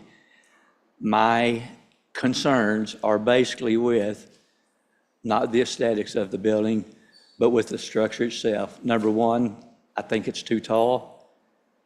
Number two, I think it's too wide to fit the property. Thank you. Thank you, sir. Anyone else? Okay, Alderman Flores. I'll be very brief. This is a tough decision, I think, because really we've got to decide whether we move forward with having an empty lot and we look at the building, which is a beautiful building, done by a very good architectural firm. We have a lot of neighbors, a lot of people here that I respect that are on both sides of this issue. And I think really for me, what it comes down to is what's more important, the historic preservation of our downtown area versus being able to move forward as a city with an empty lot. And it is a very tough decision. And that's really all I wanted to say is that those are the two things that are at stake for me. Yes, sir. Anyone else? No? Are we? Call the question. Okay. Okay. Okay, this is new. Do we have to vote on that? Call the question? There's no vote. Okay. He's making a motion. He's Okay. getting ready to make his motion, and then you have your second. Okay, thank you. Your Honor, I move that we enact Bill number 3556 as ordinance number 24-034. Okay, is there a second? Okay, the motion is that we enact Bill number 3556 to become ordinance 24-034. Motion made by Alderman Galloway, is seconded by Alderman Snyder. Roll call, please. Alderman Campbell, Nay. Alderman Flores, Nay. Alderman Galloway, Aye.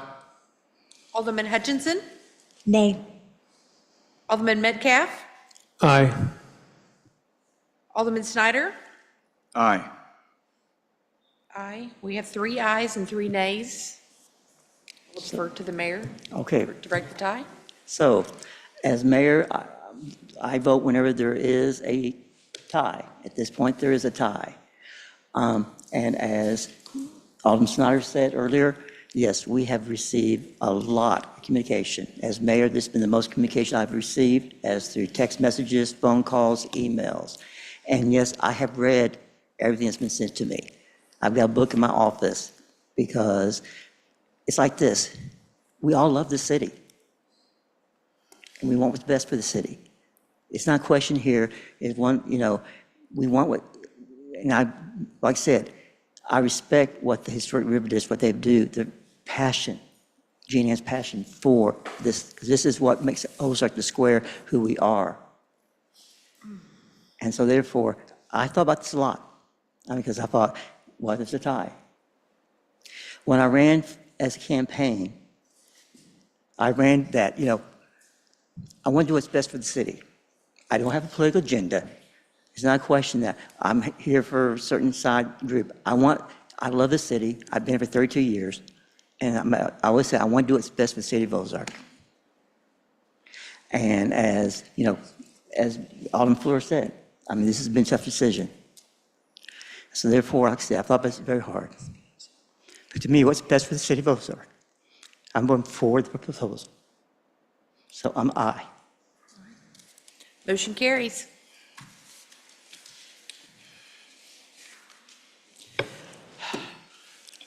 Okay. We now have the other part. Anybody need a break? We've been going for 2 hours. Okay. So we now move on with resolution number 1999. Your Honor, I move that we place resolution 199, I move that we read resolution number 199. Okay, the motion is that we read resolution 1999 made by Alderman Galloway, seconded by Alderman Flores. All in favor of voting to discuss Resolution 1999, do so by show of hands, and that does carry. A resolution by the Board of Aldermen of the City of Ozark, Missouri, authorizing the city to sign the Main Street Program Agreement. Okay. Does our city administrator, any comments you want to make on this resolution? It's a resolution that you're required to adopt annually in order for the Historic River District to continue to function as the representative or authorized agent through the Missouri Main Street program. You adopted this last September, I believe. The timing seems to change every year based on when the state requests the documentation. So here we are again requesting the documentation for our approval. Okay. Any questions for our city administrator regarding this resolution? Okay, I am not seeing any. Okay. Your Honor, I move that we adopt resolution number 1999. Okay, is there a second? Okay. The motion is that we adopt resolution number 1999. Motion made by Alderman Galloway, second by Alderman Flores. All in favor vote to approve resolution 199, do so by show of hands. And that does carry. Okay, now we'll move on to resolution 2000. Your Honor, I move that we read resolution number 2000 by title only. Second, yeah. Okay. The motion is that we read resolution 2000 by title only. Motion made by Alderman Galloway, second by Alderman Flores. All in favor to discuss resolution 2000, do so by show of hands. And that does carry. A resolution of the City of Ozark, Missouri, stating intent to seek funding through the Community Development Block Grant Program and authorizing the mayor to pursue activities in an attempt to secure funding. And again, our city administrator. Yes, sir. This is actually the restatement of a resolution that you passed last December. The federal government has certain posting requirements that includes a set number of days during which a notice has to be published, giving the public the opportunity to show up to this meeting where a resolution is debated. I believe last time it was figured we met the requirement, but the meeting occurred on the 5th day. It was subsequently found out that the state and feds require you to have a 5-day window, wholly independent of any sort of meeting. So the meeting has to occur at least on the 6th day. So therefore, this is simply a restatement of the exact same resolution that you approved back in December. It relates to a community development block grant proposal to obtain funding to extend the, I believe, the outer road, sort of up by Don Fleury's development. What's that, 18th, right? 18th, yeah. So again, you've already approved this once. This is sort of a cleanup for our application process. We've made application and they informed us that we needed to make this correction. Okay. Any questions for our interim city administrator? Not seeing any? Your Honor, I move that we adopt resolution 2000. Seconded by? Second. Okay. Okay, the motion is that we adopt resolution 2000. Motion made by Alderman Galloway, second by Alderman Flores. All in favor to approve resolution 2000, do so by show of hands. And it does carry. Now we move to our second reading, final passage of these bills, which is closed to public discussion. Our first bill is Bill number 3550. Your Honor, I move that we place Bill 3550 on its second reading by title and description only. Seconded by? Second. Okay. The motion is that we place Bill number 3550 on its second reading by title only. The motion was made by Alderman Flores, second by Alderman Galloway. All in favor to discuss Bill 3550, do so by show of hands. And that does carry. An ordinance amending the zoning code and official map by changing the zoning classification of certain real property, approximately 6 acres in size, located at 1601 North State Highway, NN. Okay. Director Kevin Smith, any comments you should make on this? Any questions for him regarding this, Alderman Snyder? Not so much as a question, just a statement for the rest of the board on this one. This is a very nice development. I looked at the handout. It's very nice, but I do not believe we need to move forward with it with this rezoning. We have entirely too many multifamily structures going up now. And I've listened to a multitude of folks on this one. They're tired of them. We've got to concentrate on some residential construction, single family. This is not the time for this. And that's my 2 cents. Any other comments from the board? I do have one. Oh, yes, sir. Alderman Campbell? Just to clarify, this has been requested to be zoned at, could you have Mr. Smith approach? Okay. Director Smith, please come back. Yes. I believe I know, okay, I believe I know. I guess I should say I think that this does include some multifamily, but it's not actually, we're not actually voting to rezone it as multifamily. We're voting to zone it as general mixed use and whatever that could entail, correct? That's correct. Okay. And what could that entail? It offers a variety of commercial, some office space, multifamily, and single family, as long as it's not on the first floor of the building. So just a variety of mixed uses could occur. Okay. And it's fair to say loft or apartments above the first floor? Well, no, it would allow for multifamily on the first floor. If it's a single family, it can't occur on the first floor. For instance, like downtown on the square, you have first floor commercial, but there is a single family residence up top. However, Okay. multifamily can occur on all floors. Multifamily can occur Yes, on all that's floors, correct. including the first floor? Yes. Okay. I just needed that clarification. Yes, sir. On the floor was next. I just had a question for you, Yeah. Cameron, Mr. Smith. Does there have to be a certain amount of commercial in this once it's zoned for this mixed use, or can that be stricken from it? And it be- No, there's nothing specific as far as that blend. It only gets specific on the single-family scenario. Gotcha, so it can be any sort Yes, of that's mix correct. of that? Yep. Okay, thank you. Alderman Hutchinson? Just kind of a follow-up to Mr. Flores' question. So there is no requirement in this rezoning that they have any commercial? It could be all That is correct. residential? Yes, that is correct. Yes, sir. A follow-up to her follow-up to Mr. Flores.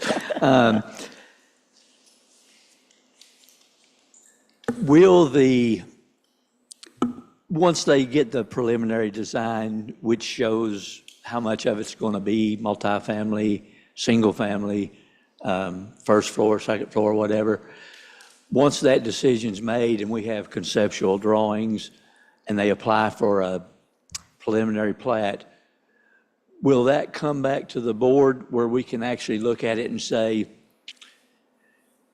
you know, it may come back to us and we may say, you know, we approved this thinking that we were going to get some retail spaces on the bottom floor, and at that point, can we reject that at that point? There are two scenarios. If they are wanting to split this up, it would require a plat.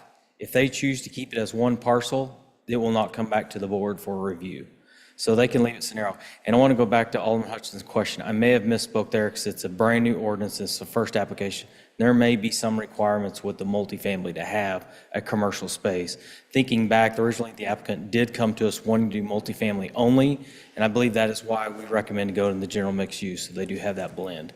But I would want to 100% want to confirm with that ordinance in front of me that, but I believe that is correct. It does require a blend of multifamily and a commercial. Alderman Galloway? You have caused our city attorney to burrow her brow. I did not look at her, but I said, this is our very first application, and I don't have that ordinance right in front of me to clarify that. So my question is directed to our city attorney. Any chance you're able to answer that in the heat of the hearing?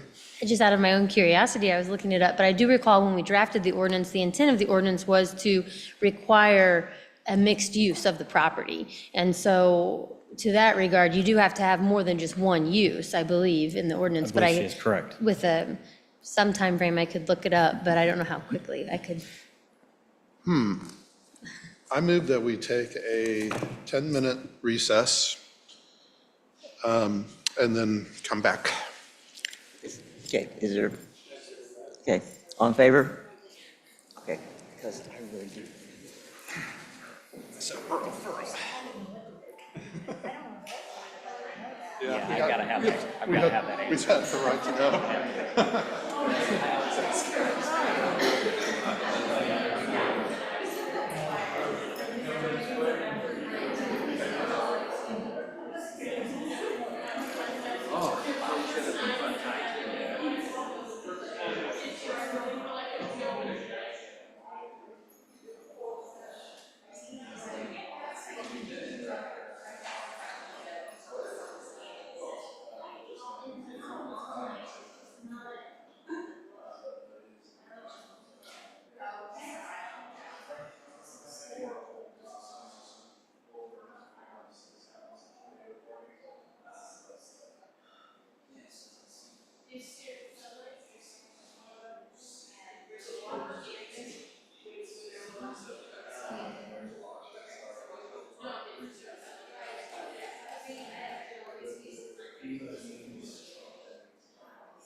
We got thunderstorms coming.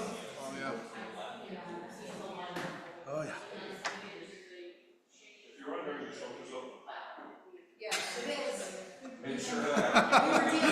Yeah, yeah. Make sure of that, don't worry. That baby's wide open. If there's another mistake, that needs to be 150 years from now. Yeah. No, but listen here, let's see, make sure we're all, it looks like a pretty good, looks like a pretty good line development. Yeah. I mean, it jumped out. Is that right? I thought the citizen who made her statement was really good. I really listened to her. The person who talked about the tornado shelter. It was just perfect. It was just, I was like, that is really well stated, well reasoned.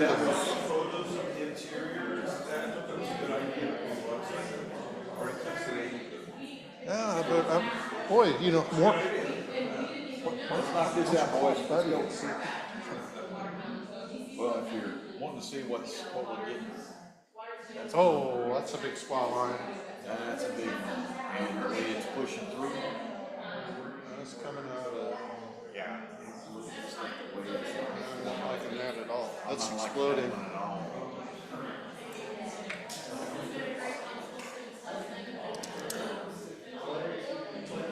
You need to tell Brandon back this is nonsense. He needs to learn how to get this right, Mario. You tell Brandon he needs to get this right.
Okay.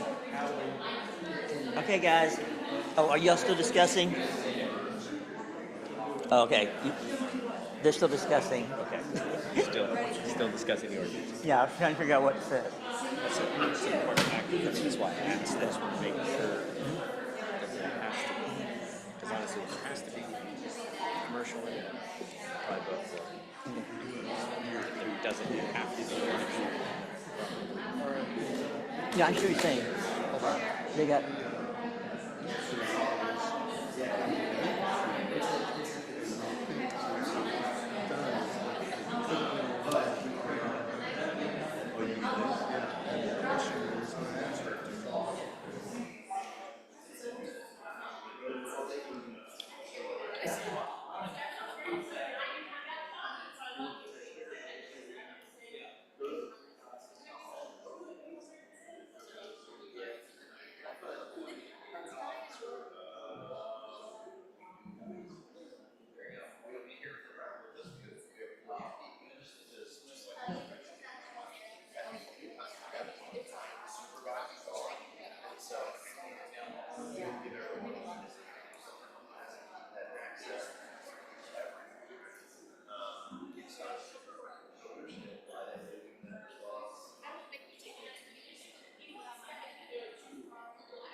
Okay, let's reconvene. Okay, have we addressed the question that y'all were studying? And it's on the screen. I can't read the Front of you. screen, so I'm trying to set it up on my, I just Yeah. can't see that far away. All right, so the question that was presented was, what uses in terms of this zoning district are required by general mixed use? And this is a newer ordinance for the staff, so I do appreciate the time to look into that. In subsection F of that code section, I'm going to read through it so it's clear to everyone. The first sentence addresses that buildings that contain more than one story or buildings that contain two uses shall have at least a minimum of 25% of non-residential space and shall not exceed 75% residential space. So if you have a building in general mixed use that has more than one use, you have a percentage that you have to have that would be non-residential space. The second sentence goes on to state that you cannot have on street level in general mixed use residential. It has to be non-residential. And so that would be any of the permitted uses in that district, which would be commercial or anything like that on the first level that would be non-residential. It goes on to state that single family cannot be a standalone, so the general mixed use district cannot only have single family housing. And in addition to that, single family can only be located above a non-residential level. So you kind of have four different components in that same paragraph, and I can go through that again because I know it's a lot of information if you need me to. Okay. Yes, Alderman Campbell. So what I interpret from that, and correct, I may be misinterpreting, is that if it's all multifamily, there'll be no commercial. There could be no commercial. No, based on this ordinance, the second sentence requires that you have a non-residential use on the first floor of your building. In F. Only, No, it's F. not tied to the buildings with, That's only connected to buildings that contain two uses. It's a separate sentence, and that paragraph is just all of the requirements for the building, like how it's all made up. Contain two uses, which a multifamily, let me talk this through, and then, Okay. then tell me where I'm wrong. So if I have a building that does not contain two uses, in other words, it's all, in my mind, if it's all multifamily, The street level, the street level floor shall be required, it's not, the street level shall be required to be permitted. so subsection F, Hang on just a second, please. okay. So it sounds like you're going to have some commercial stuff. I mean, even though there are like four different, or ever how many different scenarios, it sounds like you're going to have some commercial stuff on the first floor. It would have to be any of the other permitted uses. I just want to clarify that Okay. there's a list of permitted uses. It just is, you can't have residential on the first floor. So they could have hypothetically one of the other permitted uses. It's most likely commercial, but they would be allowed to use any of those that are non-residential. Would I be out of line in taking the time to read those permitted uses? I pulled them up. It's in 370. I can read through, let me get it pulled up here. Okay, the permitted uses are single-family attached and live-work units, two-family dwellings, multiple family dwellings, home occupations, any commercial structure and/or operation that provides, displays, advertises, and sells goods, supplies, and/or services to the general public, auto sales and auto detailing, establishments engaged in the business of sales of motorized vehicles and/or equipment and detailing of motorized vehicles, any government office building and/or use, indoor storage facility primarily for the storage of goods and materials, trades and services, establishments engaged primarily in providing products and services completely indoors related to HVAC, plumbing, mechanical, and electrical services, outdoor recreational facilities, and then our marijuana licensed dispensary facilities. That one's rather long, so I won't read all of that one. But those gives you all of the permitted uses, and any non-residential use could be on the first floor. Alderman Hutchinson was next. So I still didn't see where it said if it's zoned that, then there has to be at least one building with two uses. If it's zoned that, the design of this ordinance is so you can have multiple buildings with different uses. But if you do have a building that has more than one use, then we have established in that first sentence that there are percentages that have to be non-residential. But for all of the buildings in the district, none of the first floors can be residential. Okay, so you could have one building that is indoor storage space and the rest of them residential. And that But residential would meet have to this- be above the first floor. So all of your residential Only- buildings will have some other use on the first floor. All of the residential buildings. So the plan they gave us does not specify that. It's, some buildings are all multifamily. Well, and again, a plan is not required at this stage. This is just zoning, and that would be conceptual That at would be most. up to the planning department to ensure that is correct. every building in that zoning has a different use of commercial use on the first floor. Or any of the permitted uses that are beyond residential. Wow, that's pretty broad. Okay, Alderman Flores. Well, can we go back to that, the first paragraph you're reading there? So right now in a mixed use, and this is half question, half making sure I've got this right. In a mixed use, do we have to have 3 different uses on that property? Is that the amount of mixed uses we have to have, or is it just 2, or? There's no requirement. No, there's no requirements. It just that it's encouraged to have a mixture of encouraged to uses. have. And to add to confusion, F, I think the intent of this code was to, not to contradict what you said, but I think the intent was to allow for standalone multifamily with the use. But if it contained 2 uses in that one building, that's where you couldn't have the residential first floor. It's been a long time since we drafted this, and I think we might have some confusion. What I might offer that we might do if there is concern about that, and there is maybe the concern of not allowing residential on the first floor, maybe we look at the conditional overlay ordinance to place an additional condition on the zoning approval. Because Ms. Callaway is correct that it is a zoning application. We shouldn't get caught up in the specifics of the development. It's a zoning application.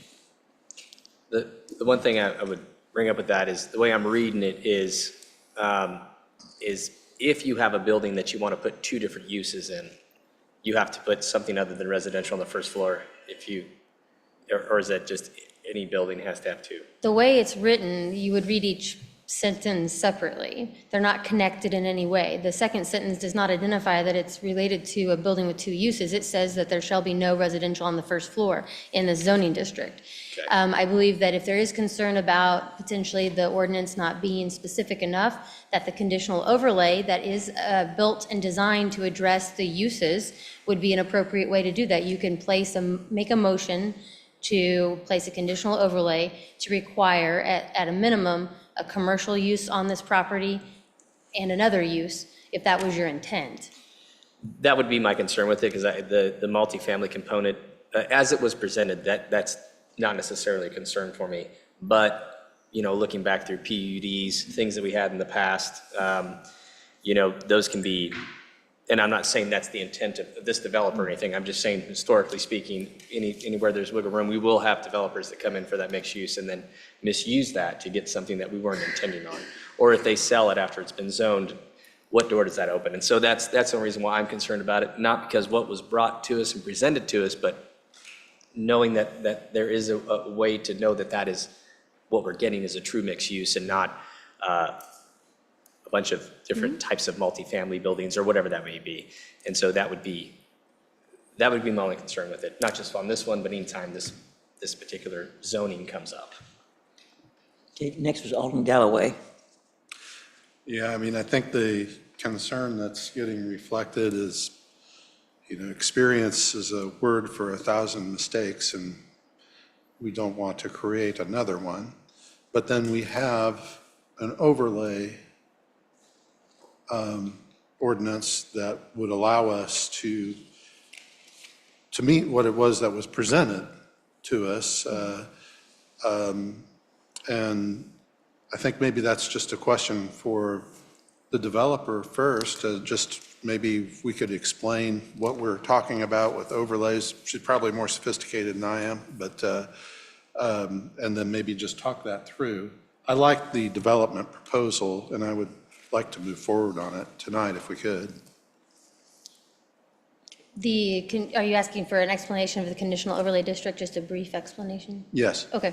The conditional overlay district is designed to work in conjunction with a regular zoning district. So it's an additional zoning layer that is placed upon the underlying zoning.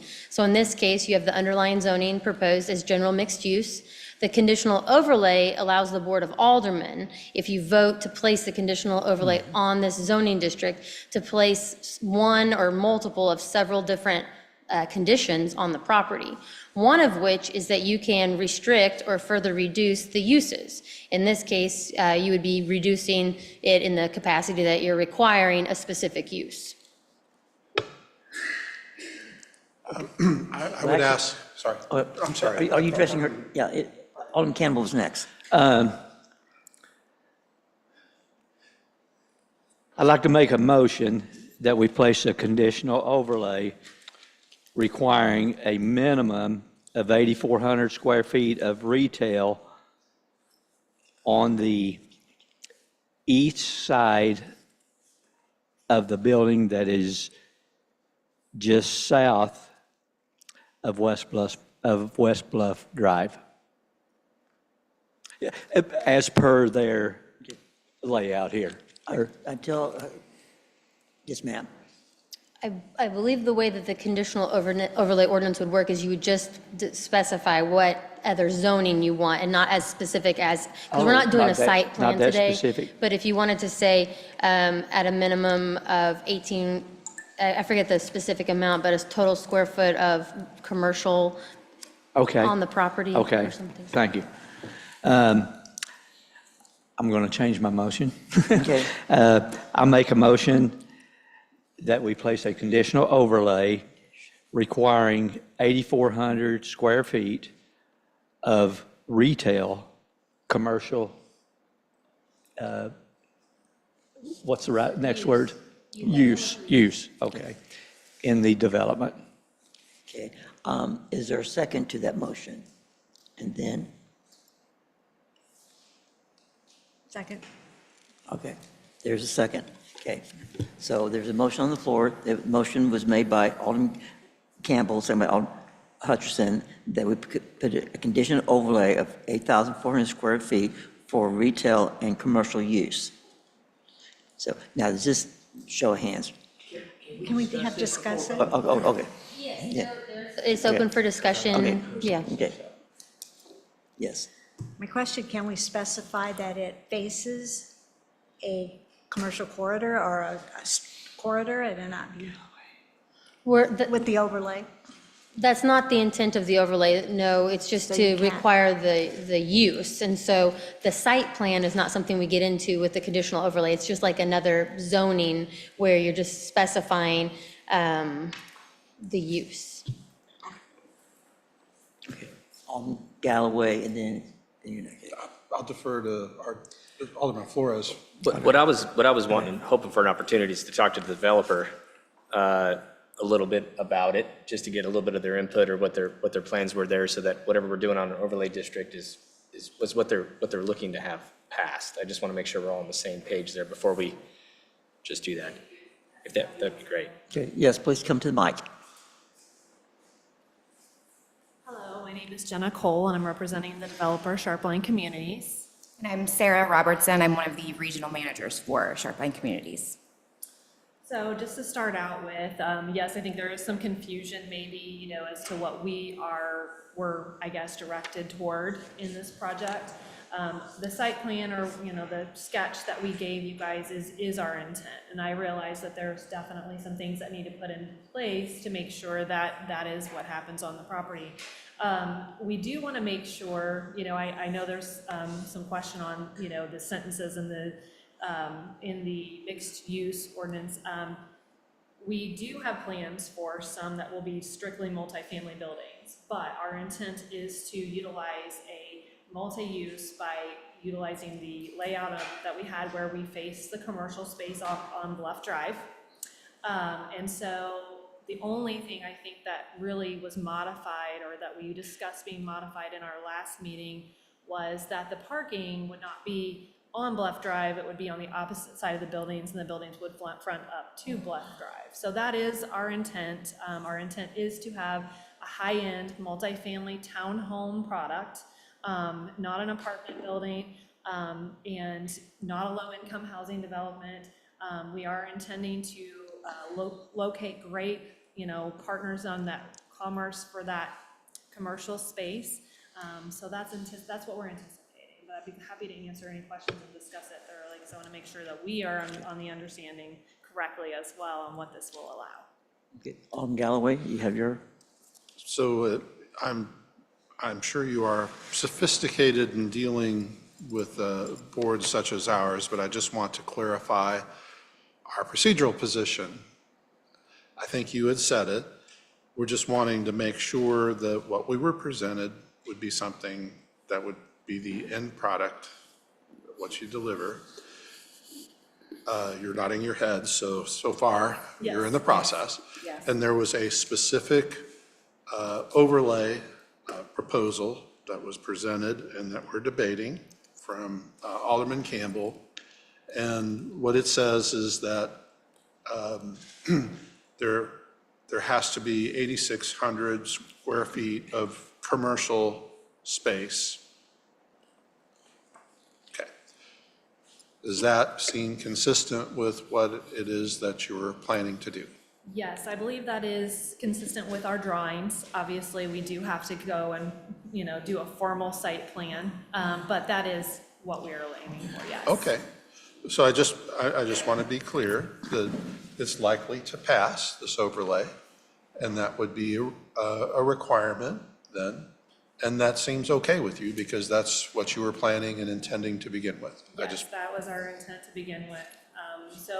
The guys aren't here tonight. I wish I could phone a friend. A lifeline? They were like, you'll be fine. You don't even need us. So they didn't fly in, and that's leaving us in a difficult predicament because I don't want to make a mistake and something be different from what, So I guess my question would be back to the board, if you're able to answer this, is if there is a change of some sort, maybe it's 8,350 square feet versus 8,400, what are our options for bringing back in front of the board or having anything modified? I'll defer to the city attorney. Well, you would have to go back through the planning and zoning process to go to planning and zoning and come back to the Board of Aldermen to rezone it with the conditional overlay. So that's where specificity with the number of square feet may not be as helpful in this situation, because you might want to give them the freedom to amend their project as needed and just say what use you want, that it will contain commercial uses and, multifamily uses, or kind of word it that way. Alderman Campbell is next. Was that before you? Oh, Was that before you or after? no, you guys were before me. Okay. May I restate my motion, or should I wait until we hear from Alderman Flores? Well, actually, Alderman Hutchinson's next, Oh, I'm sorry. and then Alderman I was Flores. looking right over top of you. Yeah. I know I still got my line Yeah.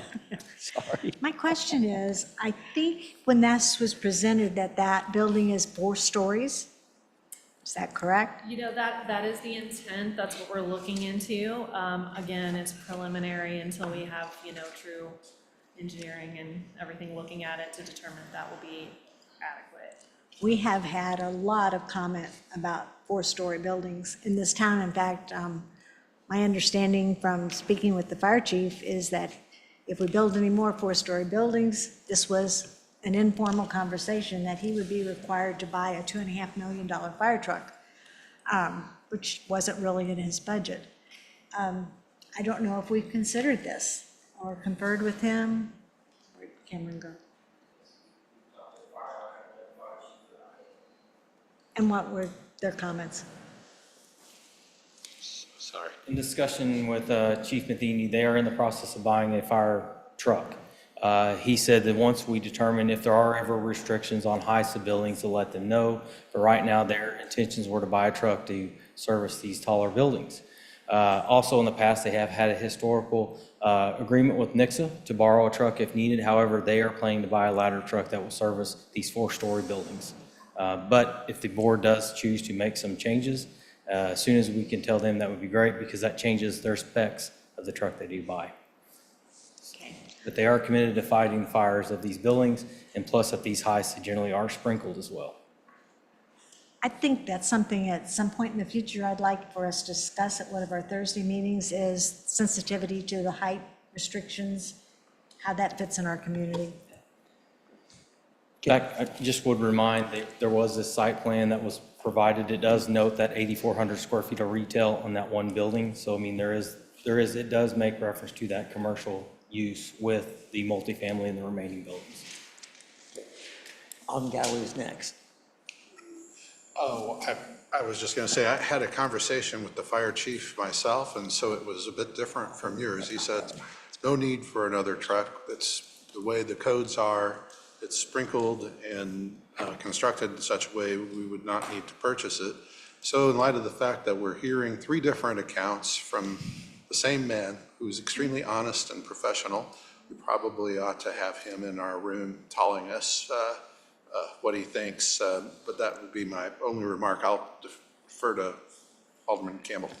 Well, Alderman Flores is next. My question would be, and this is just a question for you guys, is because I don't want it to be at an inconvenience, but I realize we're putting you on the spot with this overlay thing, and I understand that you're probably saying that sounds like a good idea, but I don't want to make a mistake. My question would be, can this be tabled till next meeting so that it gives you guys time to find that out and come to something where we could know what that overlay would be to reach that agreement, or that's just an option I'm throwing out there? Because once we put the overlay on it and we do this, it will, if something needs to be altered, it's going to it's going to create a lot longer of a process. Yes, yes. I definitely respect your input on that. And, I think with what we're looking at, we're on a timeline, obviously, with the purchase of this property, development dates and fee dates that we have to come up with. So, we are sensitive on both sides. We definitely don't want to, I don't want you to think we're misrepresenting anything in our drawing either. I just, that was not discussed in the first meeting, any kind of conditional overlay requiring a specific square footage. And so I don't want to, I guess for lack of a better term, put us in a foxhole where we can't get out of and without coming back in front of you and then potentially not being able to undo what's done. And so I think it's safer, that is a little bit safer to do with the guys not here to give me their final approval on it, so. Just to follow up on that, was that how that would, Ms. Callaway, is that how that would work? Is that something that could be tabled till our next meeting in 2 weeks, and then we could pick it up on its second reading to put that overlay on there? Would that be acceptable to do it that way? You would need to table the entire bill, is that what you're saying? Yeah, we would table the entire bill, and then 2 weeks, when we meet back here again, we could revisit this bill, and then at that time, have a little bit better idea to make sure that whatever overlays we're putting on there is not unreasonable for your guys' future plans, and it would stop you from having to go through the whole process if something was wrong. If that would be agreeable. Is there an option to do a broader overlay and then we can get more specific later down the road? Yeah, so both options are available. You can table it, and obviously, there's considerations for their time in the process with the development. But if you also wanted to make another motion related to a percentage of the site will be dedicated to commercial use, that's less restrictive in some ways. I don't know what that percentage would be, but it would give more flexibility in terms of how that's configured, or I'm sure there are other thoughts that are smarter than that on how to word this to where everybody can move forward. One question I guess I have, with the way the mixed-use development ordinance is written, there's not a minimum square footage in it that I understand that would be mandated. So is it, I guess, the city's position that they would like to dictate the certain amount of commercial space in this mixed-use ordinance, or just that you want to be, assured that we are moving forward with the plan that we have in place? I guess, is that a fair question? From what I'm hearing is, I think, right, they will make sure that the plan will contain retail space, because you're saying 8,400 square feet of retail, therefore, I think we'll make sure that that is going to occur. Is that my kind of understanding? And that was the intent of your motion? That was the intent of my motion. I'm willing to, with the help of the city attorney, to come up with a better motion that is more of perhaps a percentage of the size. total square footage size. Okay. I think we would be in the same boat with the square footage, the percentage, not to interrupt, I'm sorry. Oh, I think we would be in the same boat, not wanting to agree to a specific percentage because a specific number to specific percentage without having them here to be able to do that. I guess my question would be maybe, is there the ability to approve with a conditional overlay that anything that fronts up to Bluff Street has commercial space on the main level? That was actually my first Okay. part of my motion, and then I believe I was instructed to word it differently. I don't believe the conditional overlay ordinance is designed to get into like a site planning situation. Sure. I'm looking to our community development director now to see if he, Can I say one thing first in regards to that? Since that was directed toward me, I think.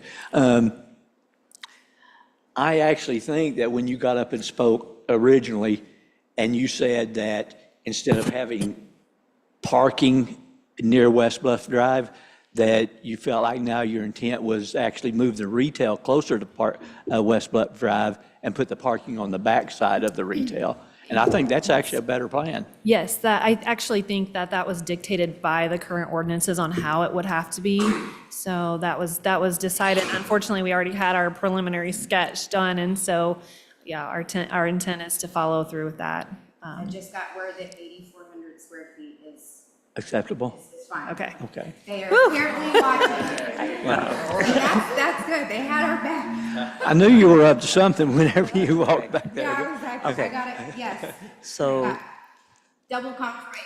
okay, since we have that, we have a motion on the floor. Are we finished with discussion? Okay, the motion is that, that overlay, what's the first word? The conditional overlay of 8,400 square feet for retail and commercial use. There is a first by Alderman Campbell and second by Alderman Hutchinson. So this is by show of hands, correct? How, is it? Yeah, yeah. All in favor of this motion, do so by show of hands. All opposed? Okay, that motion carries. Now we need to go back to the bill. Are there any more discussion on bill number 3550?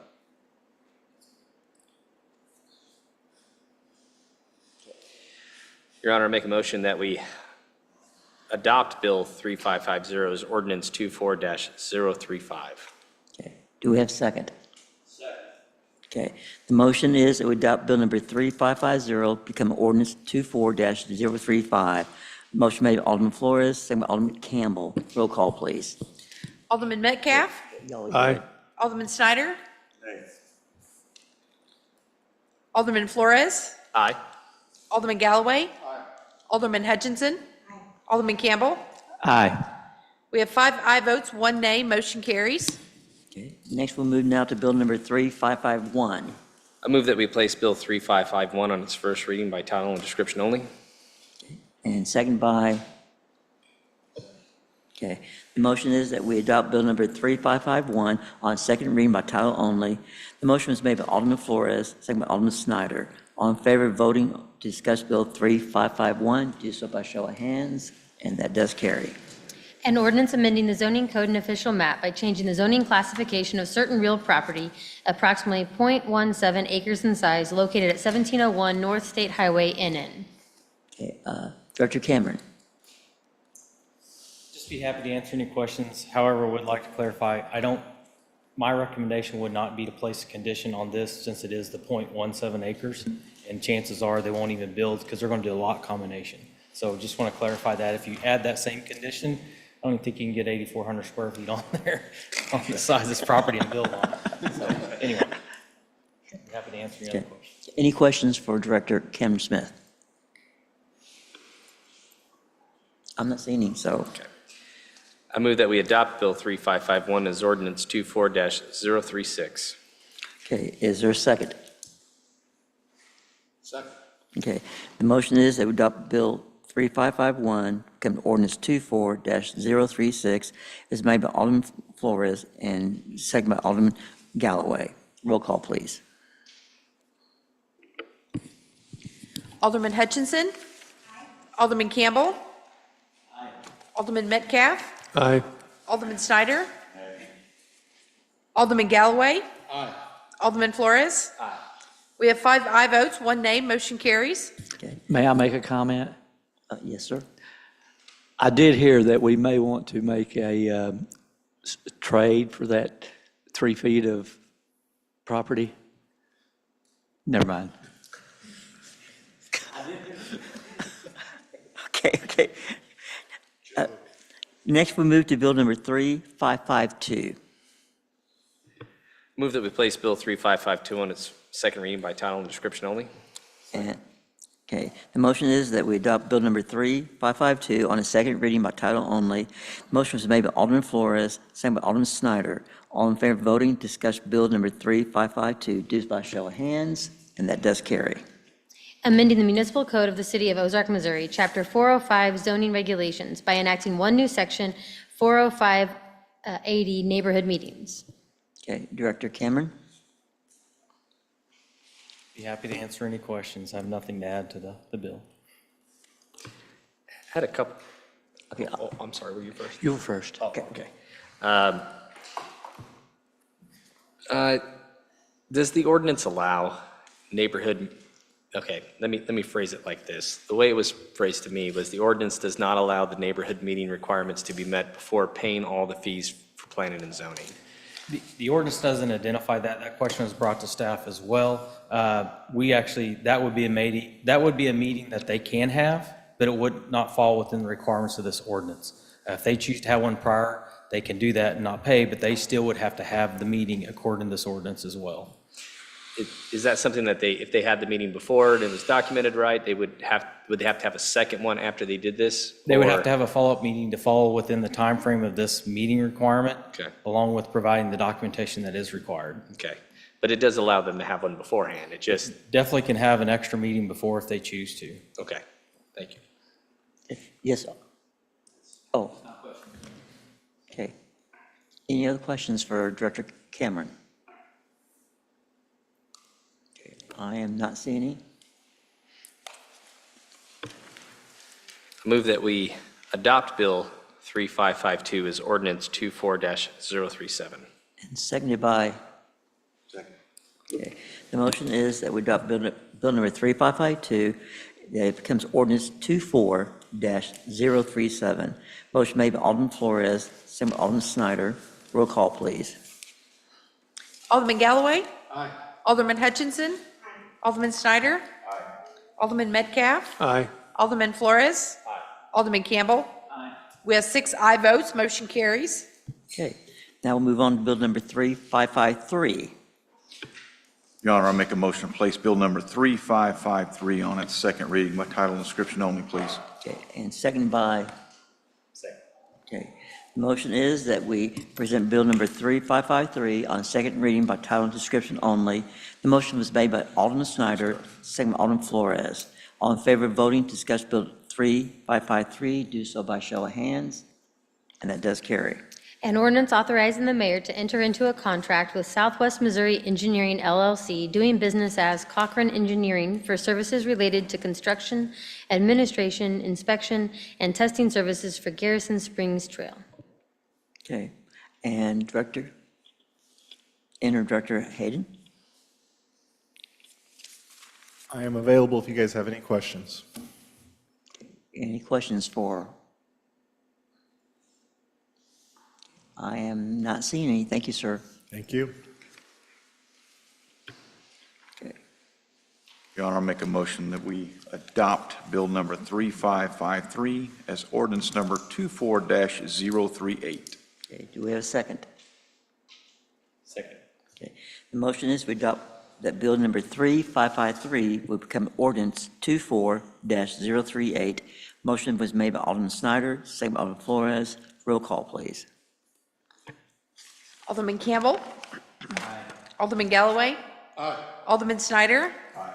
Alderman Hutchinson? Aye. Alderman Metcalf? Aye. Alderman Flores? Aye. We have 6 aye votes, motion carries. Okay, now we move on to Bill number 3554. Your Honor, I move that we place Bill number 3554 on its second reading by title only. And seconded by? Second. Okay. The motion is that we place Bill number 3554 on second reading by title and description only. That was made by Alderman Galloway. It was seconded by Alderman Snyder. All in favor of voting to discuss Bill 3554, we do so by show of hands, and that does carry. An ordinance granting the Empire District Electric Company a franchise for electric distribution. Okay, any staff comments from my interim city administrator? Nothing to add since our last meeting. Happy to answer any questions that might be there. Okay, we do have Alderman Campbell, sir. I do appreciate the fact that we've went from, what was it, 10 or 20 years down to 2 years? Okay. I have received some negative comments from Empire District Electric or Liberty Electric, whichever, from those users who negatively are saying, why are we still doing business with these people, blah, blah, blah, they're Canadian, blah, blah, blah, you know, all the things that everybody else has probably heard. I personally don't don't subscribe to that belief, but I am tickled to death that we're doing a 2-year franchise, and that within the next 2 years, we can get a better handle on where we're going with this utility, because I think it's important that we do that. I do think that's important.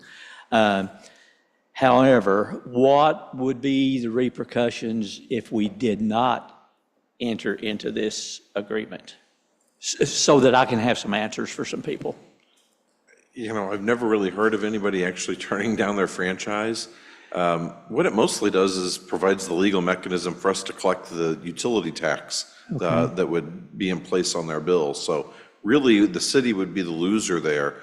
Empire would, or Liberty would still continue to own the various facilities throughout town. They have permission from the Public Service Commission to operate. So I believe they would probably just continue to operate in the interim And not give until us any some money. new, yeah, and simply not need to remit their fee back to us. So it's to our benefit to pass the fee. You know, we have, you know, obviously some things that we could talk through over the next couple of years, just to, you know, kind of continue to build that relationship and hopefully, Okay. you know, reinstill some confidence in folks that, you know, they're here to be good partners. Well, that gives me the answers that I need to calm them down or whatever it might take. Okay, thank you, sir. Any other questions? I am not seeing any. I move that we enact Bill 3554 as ordinance number 24-039. Seconded? Second. Okay. The motion is that we enact Bill number 3554 to become ordinance 24-039. The motion was made by Alderman Galloway, the second by Alderman Hutcherson. Roll call, please. Alderman Flores? Aye. Alderman Campbell? Aye. Alderman Metcalf? Aye. Alderman Hutchinson? Alderman Galloway? Aye. Alderman Snyder? Aye. We have 6 aye votes, motion carries. Thank you. Now, our last bill number 3555. Your Honor, I move that we place Bill number 3555 on its second reading by title only. And seconded by? Okay. The motion is that we enact Bill number 3555 on its second reading by title only. Motion made by Alderman Galloway, seconded by Alderman Snyder. All in favor of voting to discuss Bill number 3555, do so by show of hands, and that does carry. An ordinance authorizing the city to enter into a municipal electric service agreement with the Empire District Electric Company. Yes, sir. Any comments? Nothing to add, sir. Any questions for him? Yes, Alderman Campbell. Same question, basically, except it applies to a service agreement versus a franchise. Well, yeah, in this case, it's literally the agreement between us and Liberty for them to provide the power to our actual buildings, not necessarily the communities, you know, nobody's homes, but City Hall, the OC. Okay. So we got to keep the lights on. Okay. Good. Okay. Any other questions? I'm not seeing any. Okay. Your Honor, I move to keep the lights on.